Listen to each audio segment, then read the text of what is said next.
Hello everyone, a very good morning and welcome to Byju's Exam Prep. Welcome to another session on internal security. In the last class, if you remember, we had covered some major topics in Northeast insurgency. We had discussed insurgency in Nagaland. We even covered different insurgencies in Assam. So today we'll resume the discussion from here. We'll talk about the last insurgent movement from Assam, that is the Bodo insurgency. This is another important topic for your exams because recently the third Bodo peace accord was signed. Just a few years ago, the Modi government signed the third Bodo peace accord, which has formally brought Bodo insurgency to an end. So today, Bodo insurgency doesn't exist. These insurgent groups have surrendered and they are part of a peace deal that they have signed with the Indian government. So since these are recent developments and UPSC has not asked a question yet on this topic, it becomes very, very important for your exam, especially for your mains exam.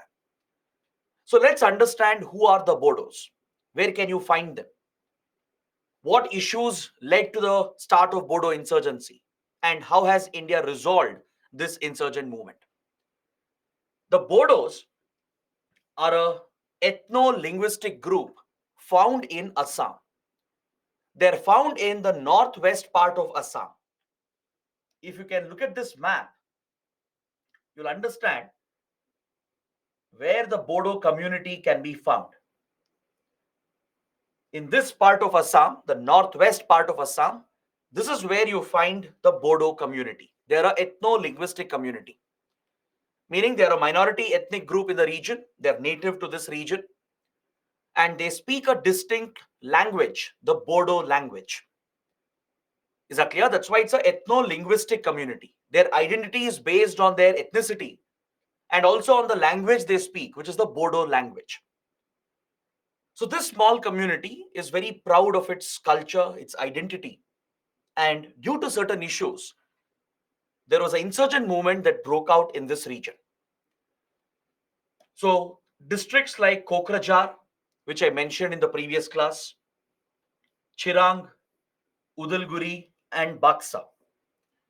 These four districts of Assam, they are the Bodo districts, the Bodo inhabited districts. So here, the Bodo community had a long-standing issue with the majority group, that is the Assamese. The Bodos felt that they were being neglected, they were being discriminated by the majority Assamese, who are the natives of Assam. Is that clear? Assamese, as I told you, they are the dominant group in this region, all across Northeast India. Since the days of the Ahom kingdom, Assamese have been politically, economically very influential and dominant. So the Bodos, who are a minority ethnic group, they felt that their rights were not being protected under the state government of Assam, which would be dominated by the Assamese. They felt that their language was not being given equal treatment. For example, the Assamese language was recognized as the state language imposed across the state, but the Bodo language would not get the same recognition, the same status. In terms of governance, administration as well, the Bodos held a resentment against the state government and against the Assamese that their community was being neglected. They were being discriminated. This was the root cause. This was the primary root cause which led to the insurgent movement led by the Bodo community. The insurgency started somewhere in the mid-80s.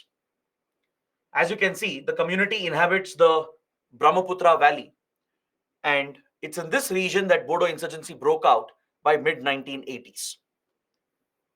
The demand was for creation of a Bodo land.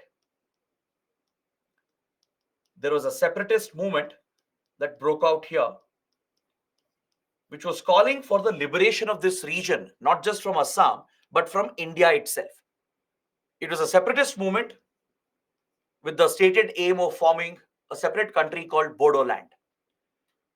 So some insurgent groups, which were extremely violent and engaging in acts of terrorism, they were acting as separatist groups. They were seeking the creation of Bodo land.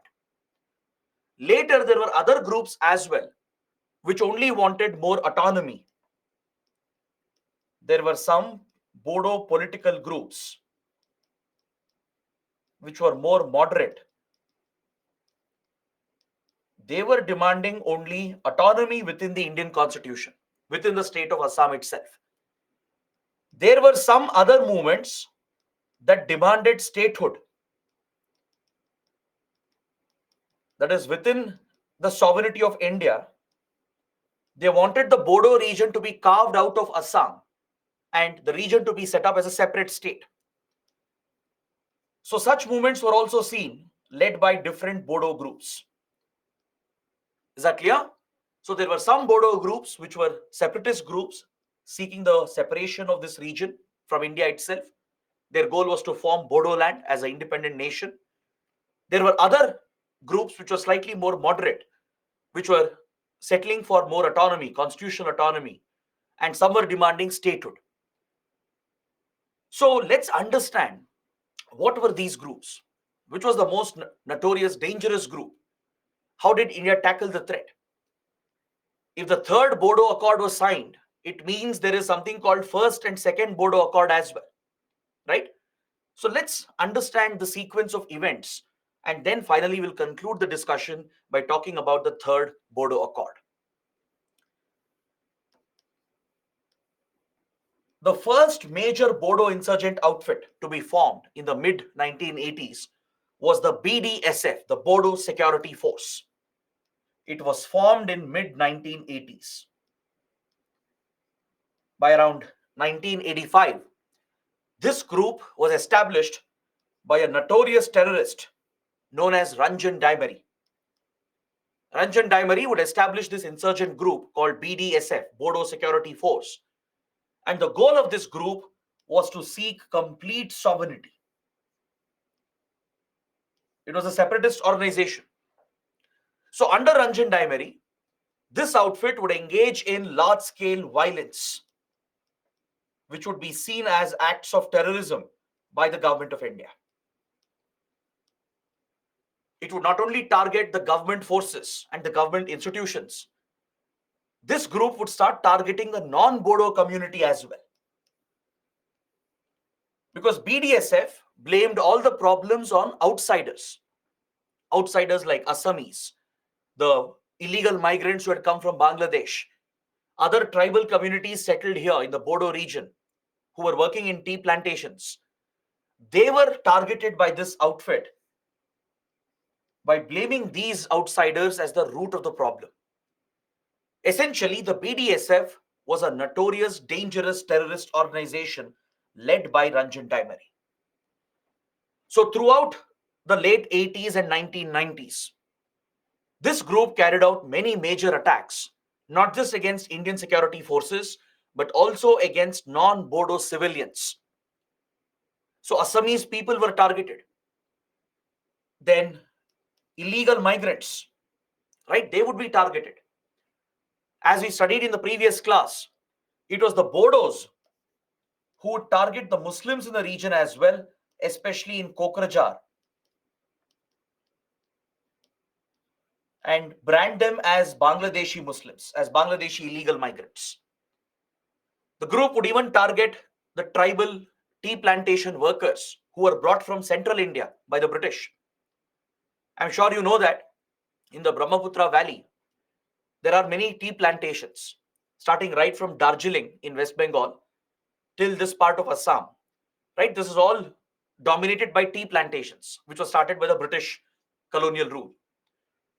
So the British had brought tribal workers from central India, like Santals, Mundas, and other tribes from central eastern India. They were brought here to work as plantation workers. So many of these plantation workers, they have settled here since several decades. So they were targeted by the Bodos as outsiders. So anyone who's not a Bodo would be targeted by this notorious outfit.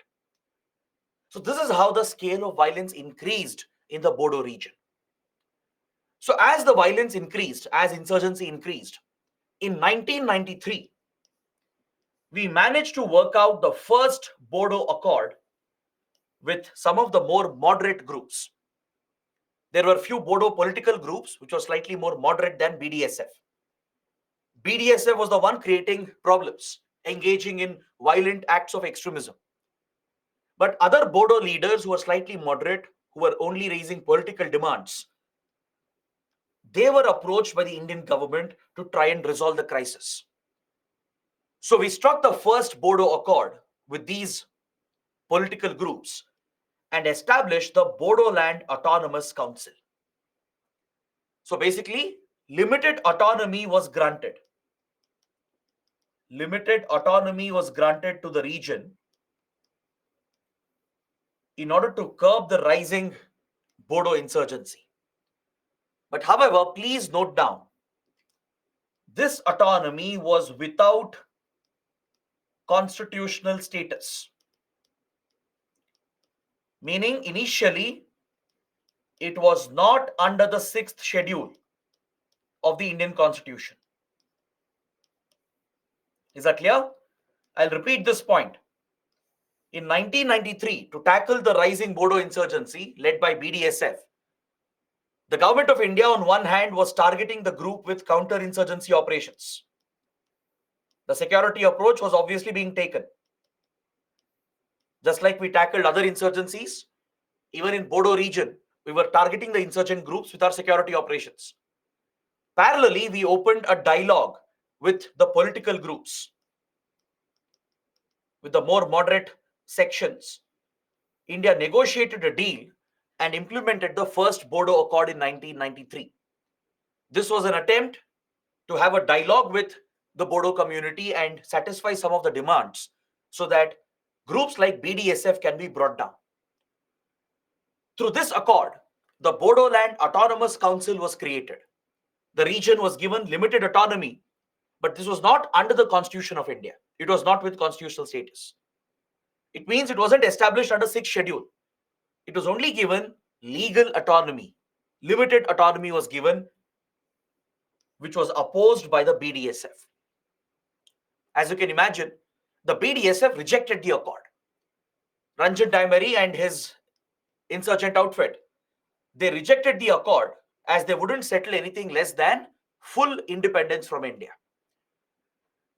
So, on one hand, the limited autonomy was granted, the Autonomous Council was established. So, Bodos started looking after their own administration to an extent. Some subjects were devolved to the Autonomous Council. Some executive powers, administrative powers, even some financial powers, they were all delegated to the Autonomous Council to satisfy the political demands of the Bodos. But however, it wouldn't satisfy the extremist group, the BDSF. The BDSF rejected the accord and renamed itself as NDFB. Remember, in the previous class also I mentioned NDFB. This is how NDFB was created in 1994. The BDSF itself renamed itself, restructured itself, and became the National Democratic Front of Bodoland. Trust me, there was nothing democratic about this group. This has been one of the most notorious terrorist organizations in the region. As it started targeting non-Bodos, this group made an attempt to carry out ethnic cleansing. It attempted to wipe out entire ethnic groups in the region by engaging in mindless violence. And what is ironic is that the NDFB and its founder, Ranjan Daimari, right? They would primarily propagate hate against other communities, other ethnic groups, religious groups, tribal communities, etc. They would target illegal migrants, Bangladeshi illegal migrants. But ironically, the same group would seek shelter in Bangladesh. As India targeted the NDFB in the 1990s, we stepped up pressure against this group. We increased our security and intelligence operations against NDFB. So this group escaped from India along with its top leadership, and they established a safe haven in Bangladesh itself. Now look at the irony of this. Look at the hypocrisy of this. The group was stating that Bangladeshi illegal migrants are a problem, that Assamese are a problem, the tribal communities are a problem. All non-Bodos were being targeted. Now the same group takes shelter in Bangladesh. They themselves go to Bangladesh as illegals and take shelter there because they were getting state support. They were able to get state support from Bangladesh and as well as from Pakistan. As Bangladesh had become hostile to India under a pro-Pakistan government, these Northeast insurgents could easily get state support in Bangladesh. They would easily get funds and weapons. They could take shelter here, hide from Indian forces, and cross the border to carry out attacks in India. So there has been extensive cross-border movement of terrorists. And these terrorists are very well connected with criminal groups in this region, organized criminal cartels. Just like NSCN, ULFA. Similarly, the NDFB as well was involved in various organized criminal activities, from drug smuggling to arms trafficking to human trafficking. In all these criminal activities, these terror groups would be involved, which would raise money and weapons for their operations. So there existed a direct link between organized crime and terrorism, and there was state support for this from hostile state actors. So that's how the Bodo movement became a notorious threat for India. Even though we could deal with the moderate factions and the political elements, extremist groups like NDFB became a headache for India, became a nightmare for India. So throughout 1990s, this violence escalated. And in the meantime, there was another group that was formed called BLTF in the mid-90s. After NDFB was created in 1994, there was a rival faction that came up called BLTF, the Bodo Liberation Tiger Force. This was another insurgent group of the Bodos. They had different objectives, and in fact, they were rival factions of each other. They would target each other. If NDFB was having a secessionist agenda to break Bodo areas away from India, the BLTF was looking for autonomy and statehood within India. Their objectives were different. The scale of violence they carried out was different. If NDFB became a notorious terrorist organization, the BLTF became an insurgent group asking for more autonomy, asking for statehood, but without threatening the unity of India, without threatening the sovereignty of India. Because BLTF was not a separatist organization. It was asking for more autonomy and more statehood or establishment of a separate state within India's sovereignty. So this is how two rival factions emerged in the mid-90s, and as a result, the violence escalated further. Now these groups would target themselves. BLTF would target NDFB, NDFB would target BLTF. And in the middle of this, there was another group that was formed called Bengali Tiger Force by some of the Bengali migrants and the tribal tea plantation workers. They would form a defense force for themselves as they were being attacked, as they were being targeted by NDFB and Bodo extremists.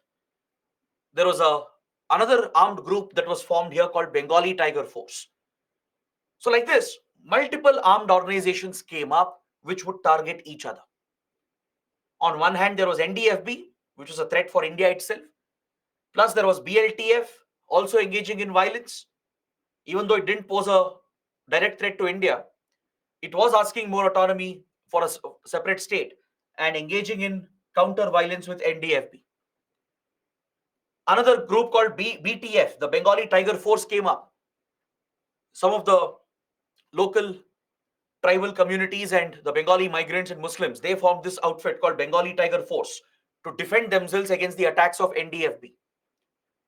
So as a result, the scale of violence increased in this region and across Assam as well in the 1990s.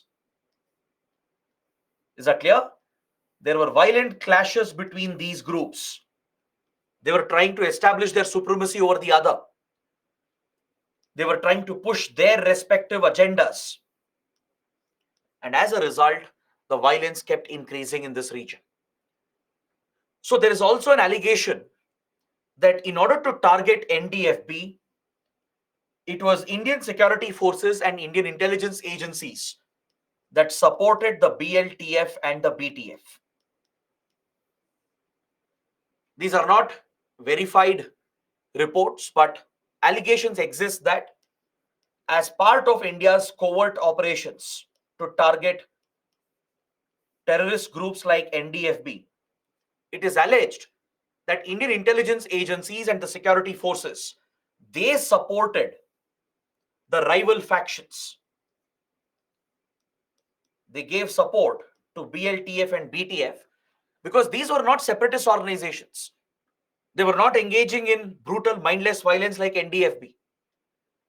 BTF was only defending the community from Bodo attacks. BLTF was only asking autonomy and statehood. This is something India could deal with. So there were allegations in the 1990s and early 2000s that India itself was supporting these rival groups to weaken the NDFB, to target the NDFB.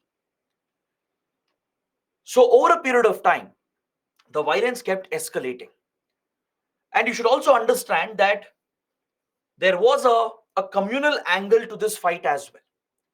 Interestingly, even though this is left-wing extremism that we are discussing, there are instances where it has been linked with religious ties or religious ideology as well. We studied how NSC and IM wants to form a Christian nation, a Christian Naga nation called Naga Lim or Greater Nagaland. Right? I mentioned this point in that topic as well. Even here in the Bodo conflict, you will see that religious inclination, religious ideology also has played a role with left-wing extremism. That is a very unique combination because both are at different ends of the political spectrum. Usually left-wing extremists, they don't adopt any religious ideology. Religious extremism is tied with right-wing extremism, not with left-wing extremism. If you look at the structure of these groups, the way they operate, their doctrine, their strategies, they're actually left-wing extremist organizations. So ideally, they shouldn't have anything to do with religion. But in some interesting cases in Northeast India, some insurgencies have been tied with religious ideology as well. Like NDFB was largely a Christian-dominated movement. Ranjan Daimari used to state that if Bodoland is liberated from India, it would be a Christian country, a Christian nation. Just like Naga insurgents were calling for a Christian nation. The BLTF, on the other hand, which was asking for autonomy and statehood, was largely a Hindu-dominated outfit. It was a Bodo Hindu-dominated outfit, which was in clashes with the Bodo Christian extremist outfit. Although religion has nothing to do with these armed movements directly, you do see a link where these extremists have brought the religious angle into the conflict. To get more support from the locals, they would bring in this religious ideology as well. So here we saw different Bodo groups which were targeting each other, fighting against each other, trying to establish supremacy over each other. And there was a religious divide between them as well. If NDFB was a Christian-dominated outfit, the BLTF was a Hindu-dominated outfit. So there were strong allegations here that it was India which was backing BLTF and BTF as a covert strategy to weaken the NDFB and to target the NDFB. Because NDFB represented the biggest threat for India. Is that clear? So in 2003, we struck the second Bodo Accord, which was signed by BLTF. India decided that it was time to scale down the violence, to try and use a political approach to negotiate and try and resolve this conflict. So India negotiated with BLTF, the Hindu-dominated group, which was asking for more autonomy. So this demand was fulfilled by India by signing the second Bodo Accord in 2003. That is 1 decade after the first Bodo Accord, the second Bodo Accord was signed. So as we studied, limited autonomy had already been granted, but it didn't have constitutional status. So now with the second Bodo Accord, more autonomy was granted, more powers, more subjects were devolved, and constitutional status was provided. The Bodoland Autonomous Council was now established under the 6th schedule of the Indian Constitution. So this gave constitutional status to the autonomous region, and more powers were devolved, more subjects were devolved to the Autonomous Council. So this satisfied the demands of BLTF, and the BLTF surrendered. The BLTF ended its insurgent war. The group surrendered and became part of mainstream politics in the region. It merged with other Bodo political groups and students' union, and it started working with India to implement the 6th schedule provisions in the Bodo region. Understood? So that is how the Bodoland Territorial Council was created. The autonomous region now became BTC, the Bodoland Territorial Council, under the 6th schedule. Right? We have studied how the 6th schedule gives more autonomy, more flexibility to such tribal districts. So these 4 tribal districts, which were part of the Bodoland Autonomous Region, right? They came under the BTC, the Bodoland Territorial Council. This body would administer this autonomous region called BTAD, the Bodoland Territorial Autonomous Districts. This was the name of the autonomous regions. The 4 Bodo districts, right, which were given this constitutional autonomy, they were recognized as BTAD. The whole region, the geographical region, was called BTAD, Bodoland Territorial Autonomous Division or Autonomous Districts. This region would be administered by the BTC. BTC is the government. BTC is the Autonomous Council under the 6th schedule. So local elections will be held, Bodos will contest, and they will occupy these seats at the BTC. The BTC will look after the administration, the governance of BTAD region. So this was the constitutional arrangement created to bring down the BLTF and other armed groups, to bring some stability to the region. But NDFB's violence continued. The NDFB had now broken into some different factions, and it was enjoying a strong base and support in Bangladesh. So until 2009, NDFB continued to remain a major threat for India. India kept tackling the group with counterinsurgency operations, with intelligence operations. We would rely on the security approach to target the group, as it constantly enjoyed support in Bangladesh because of the presence of hostile governments, pro-Pakistan governments. But in 2009, when Sheikh Hasina became the Prime Minister, when Sheikh Hasina won the elections and brought Awami League to power, we finally saw the formation of a pro-India government, and she unleashed a crackdown on these insurgent outfits. Just like they targeted ULFA, NACN, and other insurgent groups, even NDFB was targeted by Bangladesh in coordination with India. The then Manmohan Singh government lapped onto this opportunity. Right? This was an ideal opportunity for India. So the then Manmohan Singh government tied up with Prime Minister Sheikh Hasina. Immediately, we re-established the close ties between India and Bangladesh. There was close intelligence cooperation, close security and defense cooperation between India and Bangladesh. So as a result of the improved relationship between India and Bangladesh, we managed to wipe out the base that existed for these groups in Bangladesh. The border security was improved to curb cross-border movement. Organized crime was tackled effectively, that reduced the support for these terror groups. The flow of funds and weapons were curbed. The safe havens were targeted. And even the leader of NDFB, Ranjan Daimari, was arrested in Bangladesh and extradited to India. Is that clear? Ranjan Daimari was handed over to India by Bangladesh. So this is how India weakened the outfit. Ranjan Daimari remains in jail along with all the top leaders who are part of NDFB, and they've all been charged under anti-terror laws like UAPA because they have committed acts of terrorism. They have committed brutal acts of violence, communal violence, targeting Muslims in the region, targeting non-Bodo civilians. So that is why India has designated NDFB as a terrorist organization under the UAPA, under Unlawful Activities Prevention Act. The NDFB and all the other factions, the different branches of NDFB, they were all designated by India as terrorist outfits. So after weakening the group, after bringing all these top terrorists under Indian custody, then India started negotiating with them.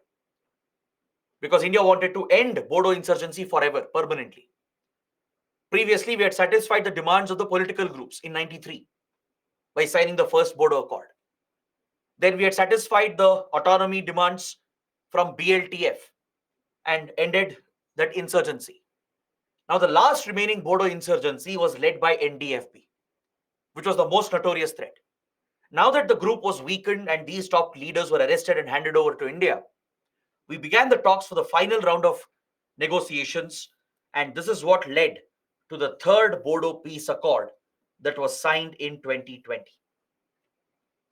These negotiations were going on for many years, started under the Manmohan Singh government, continued under the Modi government. So recently in 2020, just 3 years ago, there was a major development from the region. A tripartite agreement between Government of India, Government of Assam, and all the Bodo groups was signed, through which NDFB has surrendered. I think now you can understand why the third Bodo Accord is so important. Because this formally brings Bodo insurgency to a complete end. There are no more Bodo insurgent groups active. BLTF had surrendered long ago when the second accord was signed. Now with the third accord, NDFB and all its factions have surrendered officially, declaring that they've ended their war with India. This is the comprehensive Bodo settlement agreement for peace and settlement, also known as the third Bodo Peace Accord. So let's go through the key provisions of this accord. Even that can be very important. UPSC can ask you a question, not just on the background of the Bodo conflict and the threat it has posed to India, but there could be a question on the provisions of third Bodo Accord. So let's take a look at some of the key provisions, and that will bring this topic to an end.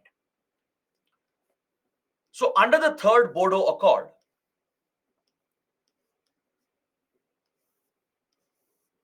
India has resolved the Bodo conflict forever, meaning there is a permanent end to Bodo insurgency. Please write down this point. It's brought a permanent end to Bodo insurgency. It also promises peace and development, better administration, better governance to this region. So let's see how this is done, what kind of provisions have been provided. First of all, the autonomous region is being redrawn and renamed. The BTAD region is undergoing a change. It's no longer called BTAD. It's now called the BTR, the Bodoland Territorial Region. That is the new name of the autonomous region, which is administered by the BTC, the Bodoland Territorial Council, which is the autonomous council of this region. So this agreement was signed with all the Bodo outfits, including the political groups and the student union. So NDFB and all its factions have also signed the agreement. And this marks an end of this armed insurgent movement against India. So NDFB and all the factions have surrendered. They have signed a suspension of operations agreement, which means they have agreed for a permanent ceasefire.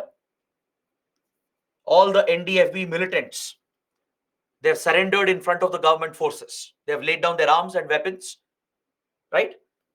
It's been taken into custody. All the weapons they had, it's been taken into custody of the Indian forces. So these groups no longer exist officially. They've been completely disbanded. And India is giving them a chance to come back into mainstream. That's part of the Bodo Accord. There is a new model of power sharing and governance being implemented under the sixth schedule to provide more autonomy, a higher degree of autonomy to the Bodo region. So let's take a look at what kind of changes are taking place. First and foremost, please remember that through the accord, the financial dependency of the Autonomous Council on the state government is being reduced. Remember, in the last class, we spoke about some of the drawbacks of sixth schedule. I told you that one drawback is that the autonomous councils, they still depend heavily on the state government for funding, for finances. So through this, the state governments largely control the autonomous councils, thereby limiting autonomy. This has been one of the weak points of the sixth schedule. So in the Bodo region, at least, this is being changed. The autonomous council will get more financial autonomy. The center is providing additional funds directly to the autonomous council, bypassing the state government. So this reduces the financial dependency of the autonomous region on the state government. Then the Bodo territory, the Bodo autonomous territory is being expanded. That is why the region had to be redrawn and renamed. Is that clear? The region is undergoing a change, a geographical change. The autonomous territory is being redrawn. The geography itself is changing. And that's why the council, the region, had to be renamed. So let's understand why. Let me explain this. This is very important. You need to understand why this region is being redrawn. Why BTAD is being called BTR. Why was this change done? That's an important point. See, in these four Bodo districts,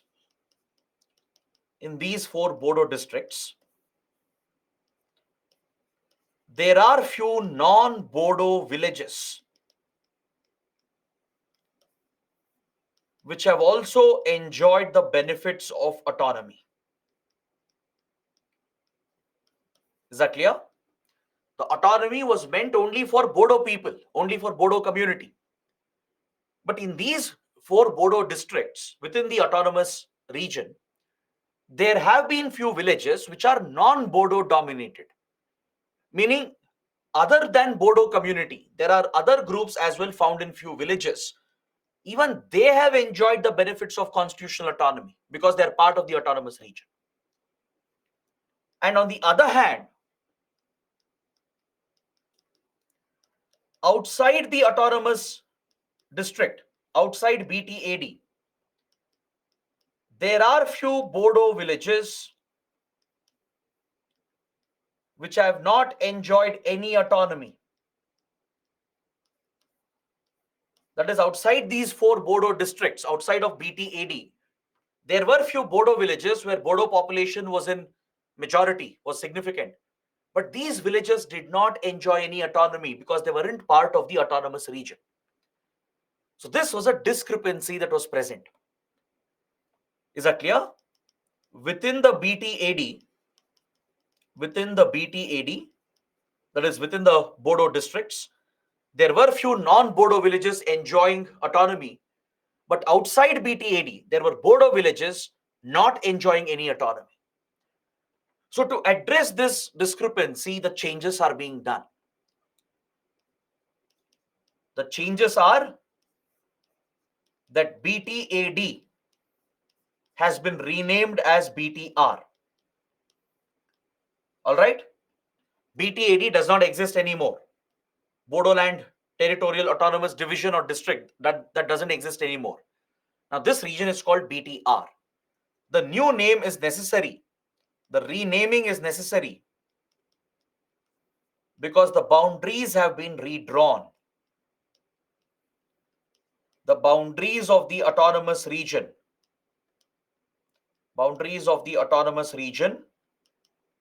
has been redrawn through the third Bodo Accord.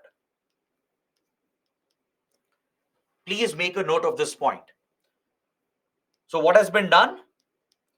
The non-Bodo villages have been excluded. Right? Autonomy is meant for Bodo community alone. So non-Bodo villages present within the autonomous region, they have been excluded right now. Next, the Bodo villages that were present outside, Bodo villages present outside of the autonomous region, they are being included in the autonomous territory. So this is the redrawing, the geographical redrawing that is taking place. So that's why it's not BTAD anymore. It is BTR, the Bodoland Territorial Region, which is governed by the BTC, the Bodoland Territorial Council. So non-Bodo villages within the autonomous region that enjoyed autonomy before, they are being excluded. The boundaries are being redrawn. Bodo villages outside autonomous region, which had no autonomy, they are being included. So these changes are taking place. The geographical changes are being done. That is why the renaming was essential. So BTAD is now called BTR, which is governed by the BTC, which enjoys constitutional autonomy under the 6th schedule. Next, it empowers the BTC with regard to appointment of senior government officials in the Bodo districts. At the district level, who are the top government officials? The deputy commissioner, who's an IAS officer, or the district collector, the deputy collector, deputy magistrate, the district magistrate. The position is the same, but it's known by different names in different states. So senior IAS officer, or sometimes a junior IAS officer, heads the district administration as the DC of the district, right? Then the senior most police officer, who's from the IPS, is the SP of the district. So these are some senior appointments, correct? The DC and the SP who come from IAS and IPS. So these appointments were completely under the state government, right? Because obviously these officers, they are under the Assam cadre. These IAS, IPS officers, they're part of the Assam cadre. So Assam government had full authority to appoint the DCs and the SPs of these 4 districts. But now this is being changed as well. Assam government cannot directly appoint the DC and SP anymore. It has to consult with the autonomous council. The BTC has been given a say in the appointment of the DC and the SP. So in these 4 districts, in Kokrajhar, in Udalgiri, in Chaksa, etc., if the SP and the DC have to be appointed by the state government first has to consult the BTC, take its opinion, and based on consensus, they have to agree as to who will be appointed as the DC and the SP of these 4 autonomous districts. So this is a very significant power, right? It gives BTC powers in the appointment process of senior officials. Then we already discussed the geographical alteration that is being done, why the renaming and redrawing of boundaries became necessary. We have covered this. A separate welfare council is being formed, the Bodo Kachari Welfare Council, to look after the welfare of Bodo villages outside BTAD. These Bodo villages, which have not enjoyed autonomy till now, right? They've been left behind compared to other Bodo villages. So a separate welfare council, Bodo Kachari Welfare Council, has been created to focus on the development of these Bodo villages that were present outside BTAD. A committee has been formed to decide upon the redrawing. So Bodo members will be involved in the redrawing process. It's not that the government of India will do the redrawing. So government of India along with the state government and the autonomous council together will decide the redrawing of the boundaries. So separate committee has been formed for this purpose, which has representation for Bodo members as well from the autonomous council. Next, Bodos residing in the hill region, they have been given the scheduled hill tribe status. The ST status has been provided to Bodos residing in the hill regions. So this gives them a lot of protection. For the hill dwelling Bodos, it gives a lot of protection, especially for their land. This land becomes untouchable. Outsiders cannot purchase this land. So it protects the land resource, protects the livelihood, because many of these communities, they depend on collection of forest produce. Their livelihood is dependent on the land and the forests. So this is being guaranteed by providing the scheduled hill tribe status to Bodos living in the hill regions. The Bodo language has now been recognized as an associate official language for the whole state of Assam. It doesn't have its own script. They use the Devanagari script itself. So now the Bodo language has been given greater recognition across the state. It's been recognized as the associate official language along with Assamese across the entire state of Assam, thereby giving it a better status.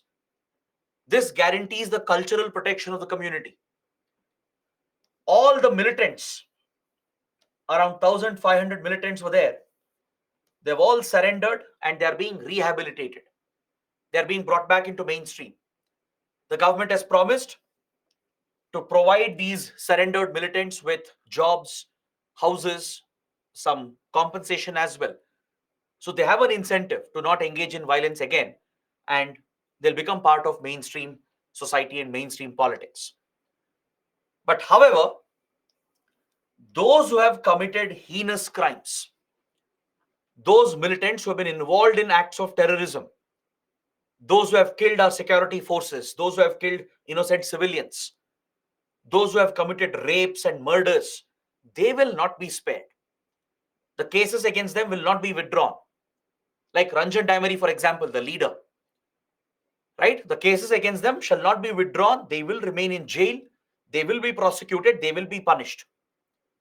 Only those militants who have been charged with non-heinous crimes, only those cases will be withdrawn by the state. Only those who are members of the group, those who were maybe working for the organization, giving some kind of support, logistical support, only such members will be spared. Right? Those who have not been involved in heinous crimes like acts of terrorism, rape, murder, etc. Those who have committed heinous crimes, the cases will continue against them. They will be punished. They will not be released. Is that clear? Because that will create a wrong example. If you're striking deals with terror groups, right? NDFB is a designated terrorist organization. And if you're allowing notorious terrorists to come back into mainstream and pardoning them, that is a wrong example, right? Then you're doing injustice to the victims who have suffered from their violence. So accordingly, the government will not spare those who have committed heinous crimes. Those cases will continue. They will be jailed. They'll be prosecuted. Punishment will be delivered to them. But those involved in non-heinous crimes, for them, cases will be withdrawn so that they can be brought back into the mainstream. They can be rehabilitated. Is that clear? Next, the issue of citizenship or work permit for non-Bodos has not been addressed. That is one concern. Since Bodos have issues with the tea plantation workers, the Bengali migrants present here, right? They have issues with Assamese as well. The status of citizenship, who can work here, who can reside here, that issue has not been sorted as of now. This has been left for a future date. But other than that, the government is promising a lot of development to the region. Additional funds are being promised. A special development package has been announced for 1,500 crore rupees to reduce the financial dependency of the autonomous region on the state government, to ensure that the region remains fully autonomous, even financially autonomous, right? A package of 1,500 crores is being provided by the central government directly to the autonomous council. These funds can be utilized by the autonomous council for local welfare and development activities. So state government will not be directly involved in dispersing the fund. So this reduces the dependency of the autonomous council on the state government, giving it more autonomy. Special projects, infrastructure projects are being announced for the region to improve the economic prospects. The government has promised to execute some key infrastructure projects like roads, bridges, railway lines, then some power projects. So this could transform the region in the coming days. Plus, major institutions are being set up as part of the deal. A central university will be set up, a national sports university, then AIMS and NIT like institutions for medical education, medical research, for higher education in the field of engineering, right? So such elite institutions of higher education are being set up to create opportunities in the region.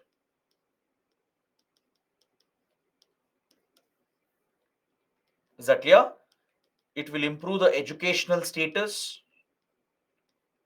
It will bring more outsiders as well, which could boost tourism because the region has a lot of tourist potential. If students from across the country come here to study in these universities, in these colleges, right, it will automatically drive the local economy. It will create a tourism industry as well. So all these promises have been made as part of the development package. A central university will be set up, a sports university, a AIMS like research institution and medical college, and a NIT like institution for higher education. So these are the various commitments made by the Indian government as part of the third Bodo Accord. So with this, Bodo insurgency has come to an end. The last 3 years has seen complete stability. In fact, the last decade, since 2010, 2011, Bodo region is largely free from violence. Ever since we brought down NDFB with the help of Bangladesh, since then the region has become peaceful and stable. Now we have formally ended the conflict by signing and implementing the third Bodo Accord. So that is why the topic is so important. Is that clear? So there are positives, there are some negatives as well that arise from this accord. The positive aspect is that it has ended one of the longest insurgencies in the country. Right? It's been a 3-4 decade old insurgency which has been brought to an end. Especially NDFB was notorious, known for its violence and brutality. So ending such insurgencies is definitely a plus point. It gives more autonomy to the region, which is good for the people. It could drive better opportunities, better development. It could create new livelihood opportunities as well. Right? It could improve the standard of living for the people, protect their identity, their culture. All these are positive aspects. But experts are pointing out that there are some concerns. Critics have highlighted that there's going to be negative consequences from this accord. Why? Because the Modi government has agreed for a lot of concessions. See, negotiating with insurgent groups is one way of resolving a conflict. That is something we have been studying from the first class. There's nothing wrong in negotiation. There's nothing wrong in signing a peace accord. That is the approach to conflict resolution. But the problem is, what kind of concessions will you make? To what extent?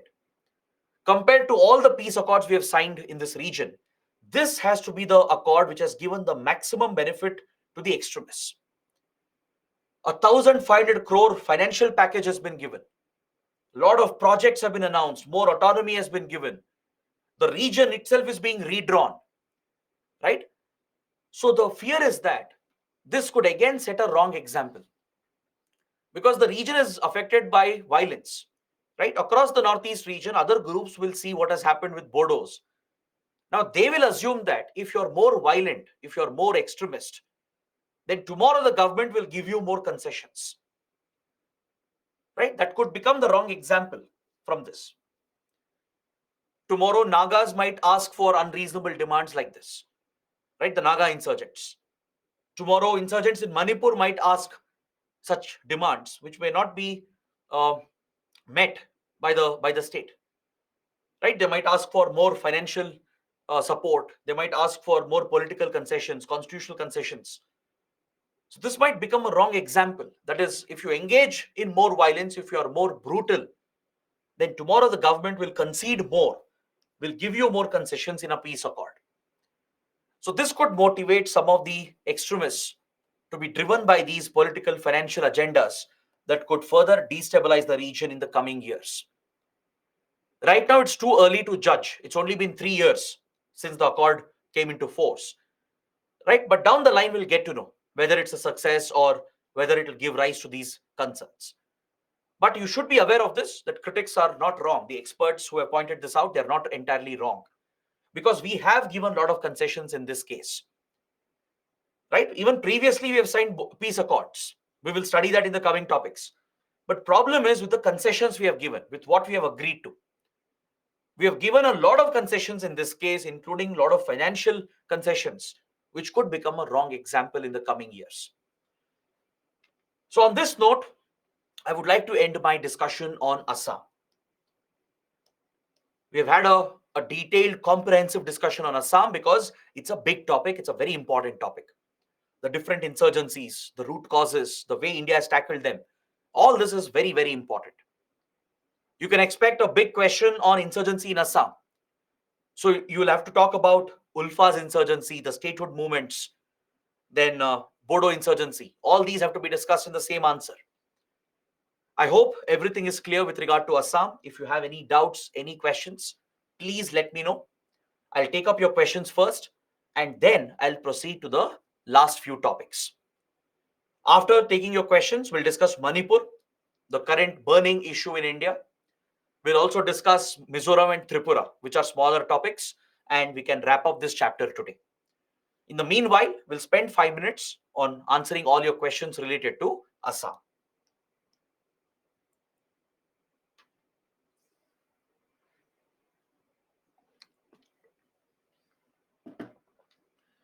Sham is asking, sir, why our government hasn't given 6th schedule status to Nagas, but only for Assam, Meghalaya, Manipur, and Tripura? It's not Manipur, it's Mizoram. Please correct that.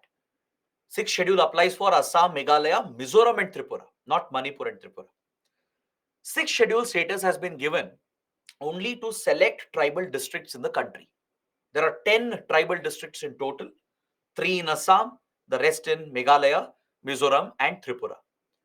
If you ask why, the government only has to answer.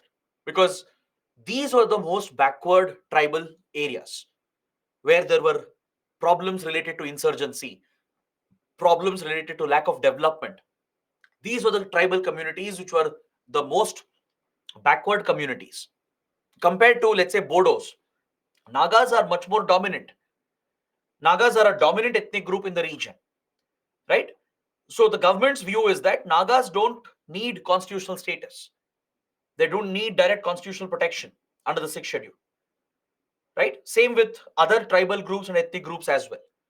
So depending on the size, depending on their backwardness, depending on the threat that they have faced as a community, depending on that, only 10 tribal districts have been chosen for constitutional autonomy under the 6th schedule. But it doesn't mean that new ones cannot be included. Our constitution is very flexible. In the future, you never know. A different region, a different ethnic group, tribal group can also be included under 6th schedule. Now, do you know currently there is one region fighting for constitutional status under the 6th schedule? Do you know which region is that? Can someone tell me in the comments? It's in current affairs as well.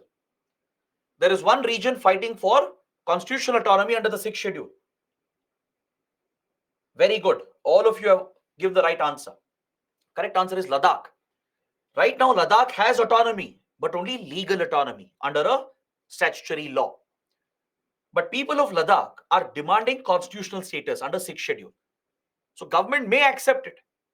Tomorrow we might work out a peace accord with Nagas. and we may give constitutional autonomy. You never know, right? So right now, what has been given, it's based on the local circumstances, the backwardness of the tribe, the threat they have faced, the developmental status of the region. Depending on all these factors, autonomy has been given.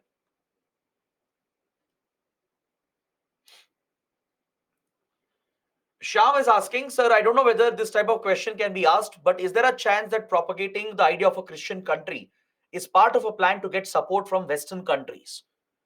It's possible, because some Northeast insurgent groups, they have raised the issue at United Nations and European Union.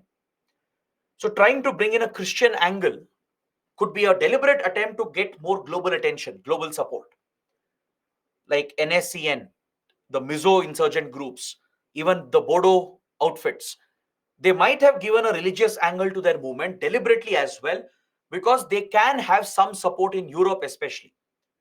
The European Union does pay a lot of attention to these issues. The United Kingdom, right, as the former colony, as the former colonial power, does pay attention to Northeast India.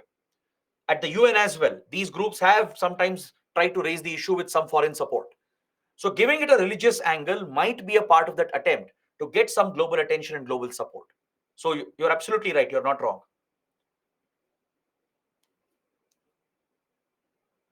Kishan is asking, non-Bodo regions, which is excluded from BTR, can be instigated with extremist activity, which can be exploited by hostile groups. Isn't it a concern? No, not really. The non-Bodo villages, they have never shown any inclination towards extremism, right? And also the non-Bodo villages are very few. So we can easily address the issues. We can satisfy the community by providing better development. So that is not a concern. The concern that non-Bodos might now create issues is not really a challenge here. Anjali is asking, why after redrawing some of the region which is outside the autonomous area, why for them Bodo Kachari Welfare Council? That's because these Bodo villages, even if they are included, they haven't had autonomy for 20 years. The other Bodo districts we saw, they have had some autonomy from 20 years, from 30 years in fact, right? First accord was signed when? In 93. Since then, Bodo districts, they have enjoyed autonomy. Then constitutional status was given in 2003. So from 20 years, the region has constitutional autonomy. So Bodo villages which were left out, they haven't had any kind of autonomy for 3 decades. So now even if they are included, they will still be backward compared to the other autonomous areas. So that is why a separate welfare council has been created, the Bodo Kachari Welfare Council.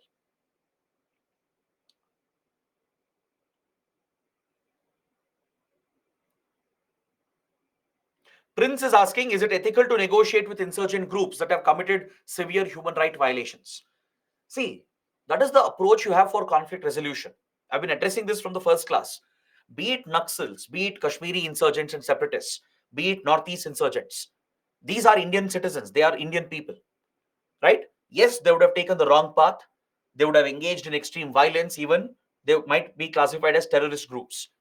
But if we have to stabilize the region, bring these conflicts to an end, right? You have two options. One is use force. But through force, you can't win these conflicts. If that was the case, we would have not had any insurgency at all. With such a strong armed force, with strong intelligence agencies, we would have crushed these movements long ago, right? Just by using force, you can't end such strong local insurgent movements. And even if you try to use force, it will lead to human rights violations.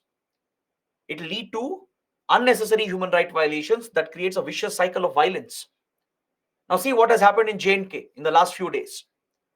There was a major terror attack where soldiers of the Indian Army were killed.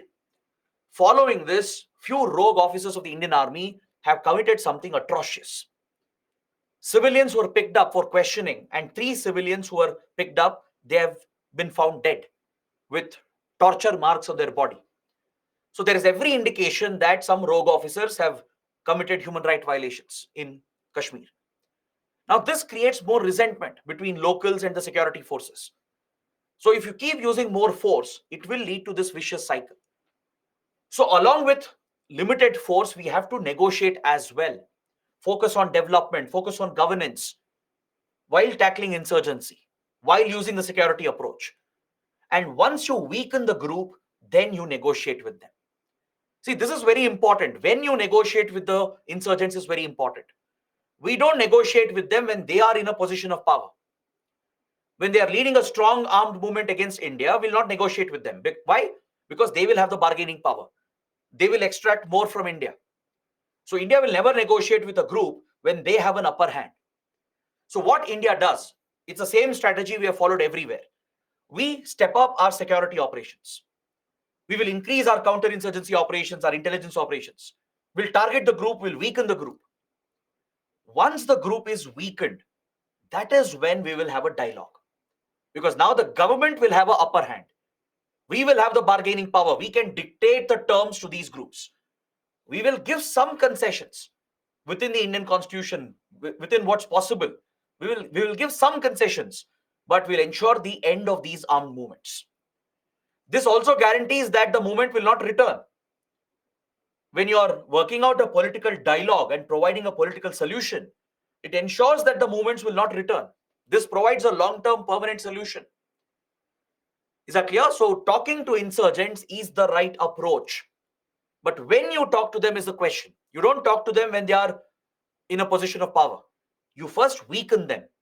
You target the groups, cut their funds, eliminate their leaders, weaken the group, then have a dialogue with them. Then they'll have no other option to accept other than accepting what we are offering, right? So by protecting India's sovereignty, India's interests, we can strike a deal, end this insurgency forever, thus providing a permanent political solution. Later, we will discuss Mizoram and Tripura. You'll understand the importance of dialogue with insurgents. You'll understand how dialogue has been the best tool for India for conflict resolution. All right, we'll see that later.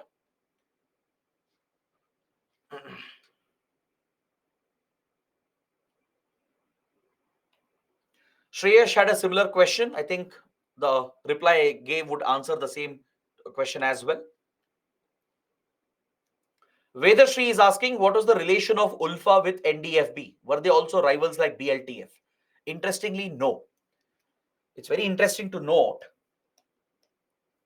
that NDFB, even though it targeted Assamese, it actually worked with ULFA, with NSCN and KLO. All these groups which had support in Bangladesh, right? They were all helping each other, working with each other. We have information to link these groups, especially when it comes to raising arms, carrying out drug smuggling, raising funds, even sometimes in training each other. These groups have had contact with each other. They've helped each other and worked with each other. Is that clear? So that has been the relation between NDFB and ULFA.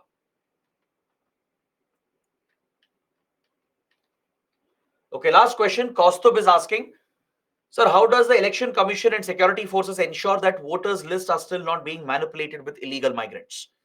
The Election Commission has completely refined the process of creating the voters' list. Before every election, it conducts a thorough sanitization of the voters' list. It conducts thorough checks to remove those voters who are dead, those voters who have moved out of the constituency, and anyone who's suspected to be an illegal migrant. They're all removed from the voters list. Those names are filtered out. So there is a thorough check done by the Election Commission in a more transparent manner. Is that clear? So that is one way through which we'll ensure that voters list is not being manipulated by adding the names of illegal migrants. All right. So guys, these were the questions. Now let's move on to the next topic. Next three topics are little smaller compared to Assam and Nagaland. We will discuss Manipur, which is the current hot burning topic. This might take some time because previously it was a very small topic for me. But now, given what has happened in the last 8 months, things have completely changed. Now it has become a major topic today.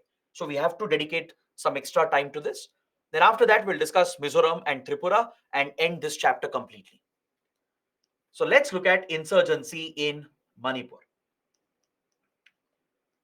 I'm sure all of you would have heard about the disturbing developments in Manipur, the large-scale violence, the clashes, the brutal killings, targeted killings that have taken place, the failure of the government to deal with the crisis.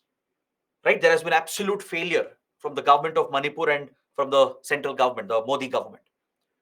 There has been a lot of criticism against the government as well, against how the crisis has been handled. So this brings into question the topic of ethnic divisions in Manipur. What is the root cause here? What's the problem? Why did insurgency start? What really happened in 2023? The latest violence that you saw, is it connected to insurgency? Is it connected to the past of Manipur? That's something we need to examine. To understand this, again, we have to go back in time. We have to look at the history. The background is very important. See, Manipur was a kingdom. It was a Meitei kingdom. The Meiteis are the dominant ethnic class, the dominant ethnic group in the region. Majority of the Meiteis are Hindus. Some of them are Muslims as well. So you have Meitei Hindus and Meitei Muslims as well. So historically, the Manipur kingdom, the Manipuri kingdom, was under the Meitei rulers.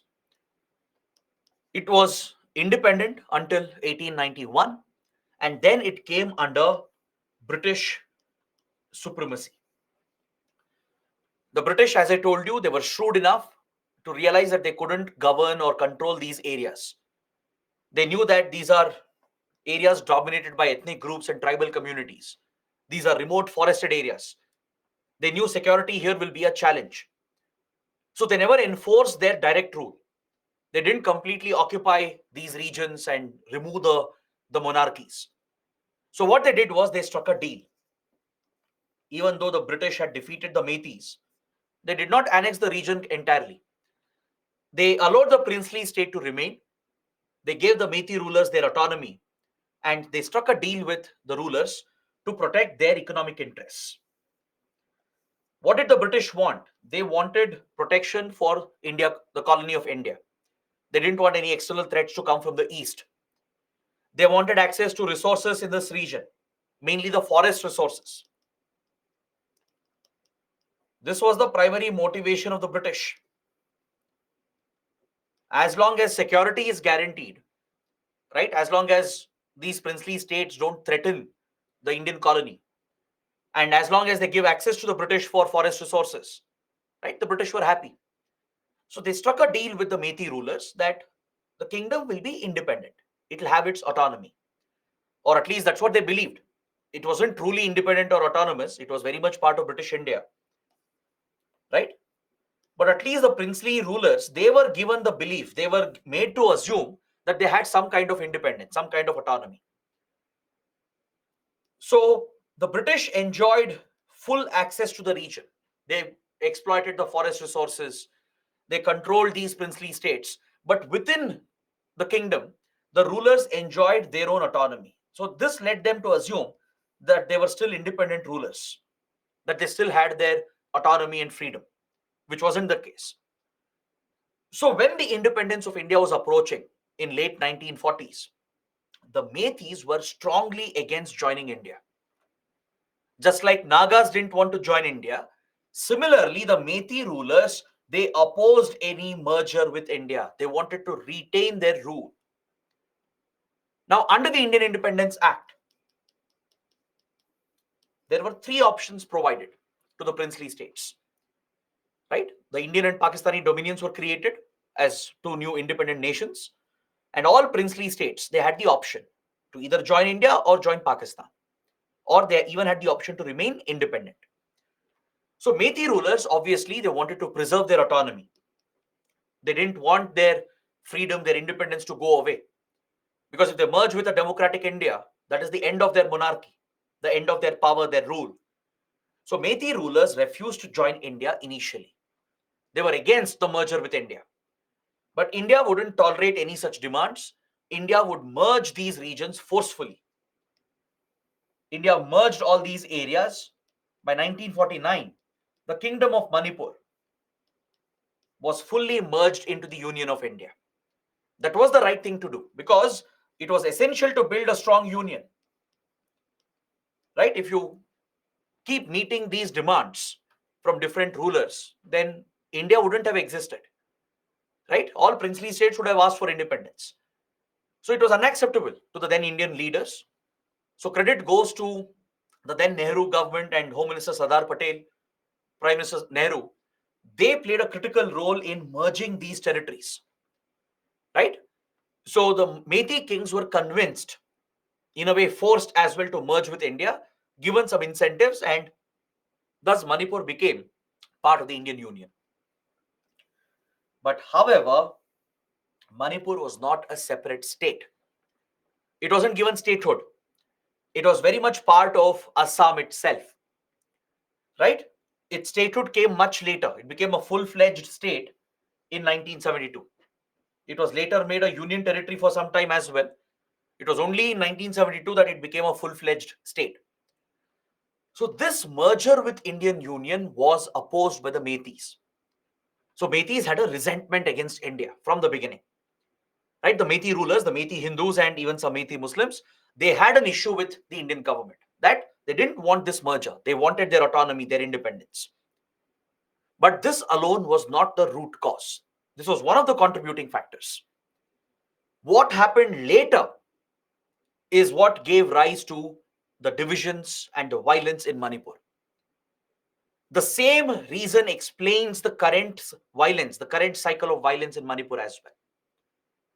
The insurgency and violence in Manipur is entirely rooted in the ethnic fault lines of Manipur, in the ethnic divisions of Manipur. This is where the answers lie. So one factor is the forceful merger of Manipur, which was not liked by the Methi Hindu rulers. The other root cause is the ethnic divisions, the deep-rooted ethnic divisions. So to understand this, you need to understand more about the geography, the demography of Manipur. You should be familiar with the basic geography of Manipur, the physical geography, and the demography, the human population of Manipur. So let me give a simple explanation. Let's not complicate this. UPSC will not expect you to go into all the details, but the broad details are important, right? The broad specifics are very important. Now, if you look at Manipur, if you have ever been to Manipur, right? It's a beautiful state. There are amazing places to see and visit. So in Manipur, right, if you look at the physical geography of the state, it is often compared with a stadium, a cricket stadium or a football stadium. That is how the state geography is. Why? Because the valley, the Manipur Valley, which is where the capital is also located, the Imphal Valley. It's called the Imphal Valley as well. This is at the center. And around the valley, you have the hills of Manipur. Is that clear? It is surrounded by the hill regions. To the north, east, south, and west, it is surrounded by hills, by mountains. And in the center, you have the low-lying valley region around Imphal. So it looks like a stadium. Like in a stadium, you have the field, which is at the center, right? Which is the valley point, the lowest point. And around it, you have the stands, the spectator stands that rise around it. So Manipur's geography is something like that. That's why it's compared with a cricket stadium or a football stadium. So you have the Imphal Valley around the capital, which is the low-lying point. Around that, you have the hills that rise around the Imphal Valley. Now, the population of the valley and the hills is different. The communities you find in the valley and in the hill region is different. In the valley, it's the Metis who are the dominant group. Methi Hindus and Methi Muslims. Primarily Methi Hindus, but some Methi Muslims as well. So these are the influential community because they were part of the kingdom, the princely state. Since centuries, the Metis have been dominant. Even today, if you look at the population, the numbers, Metis are dominant. They are the dominant class. Even if you look at their developmental status, their education, their income, right, their financial influence, Metis are the most dominant and influential community in the region. Metis are not a tribe. Please don't call Metis a tribe. They are an ethnic group. The Metis are an ethnic group connected to the royal family. They remain the most influential and the most powerful dominant class in the region. They are mainly found in the Imphal Valley region. All right. Then you have the hills, the Manipur hills. Towards the northern part, let's say roughly these hills, the northern hills, this is where you find the Nagas. Remember, we studied this. Nagas are found not just in Nagaland, they're found in Assam as well, found in Manipur, Mizoram, Arunachal Pradesh, and in Myanmar as well. That's why Naga insurgents like NSCN, they want to unite all Naga areas and form a separate country called Nagalim or Greater Nagaland. So some of the subgroups of Nagas are found in the northern hills of Manipur over here. This is Nagaland. If you look at the map, if you go back and see the map that I had shared at the starting of the chapter, you will see that Nagaland is right at the top to the north of Manipur. So these hills that extend from Nagaland to Manipur, this is dominated by the Naga community. Naga subgroups dominate these northern hills of Manipur. Then towards the east and the south, these hills roughly.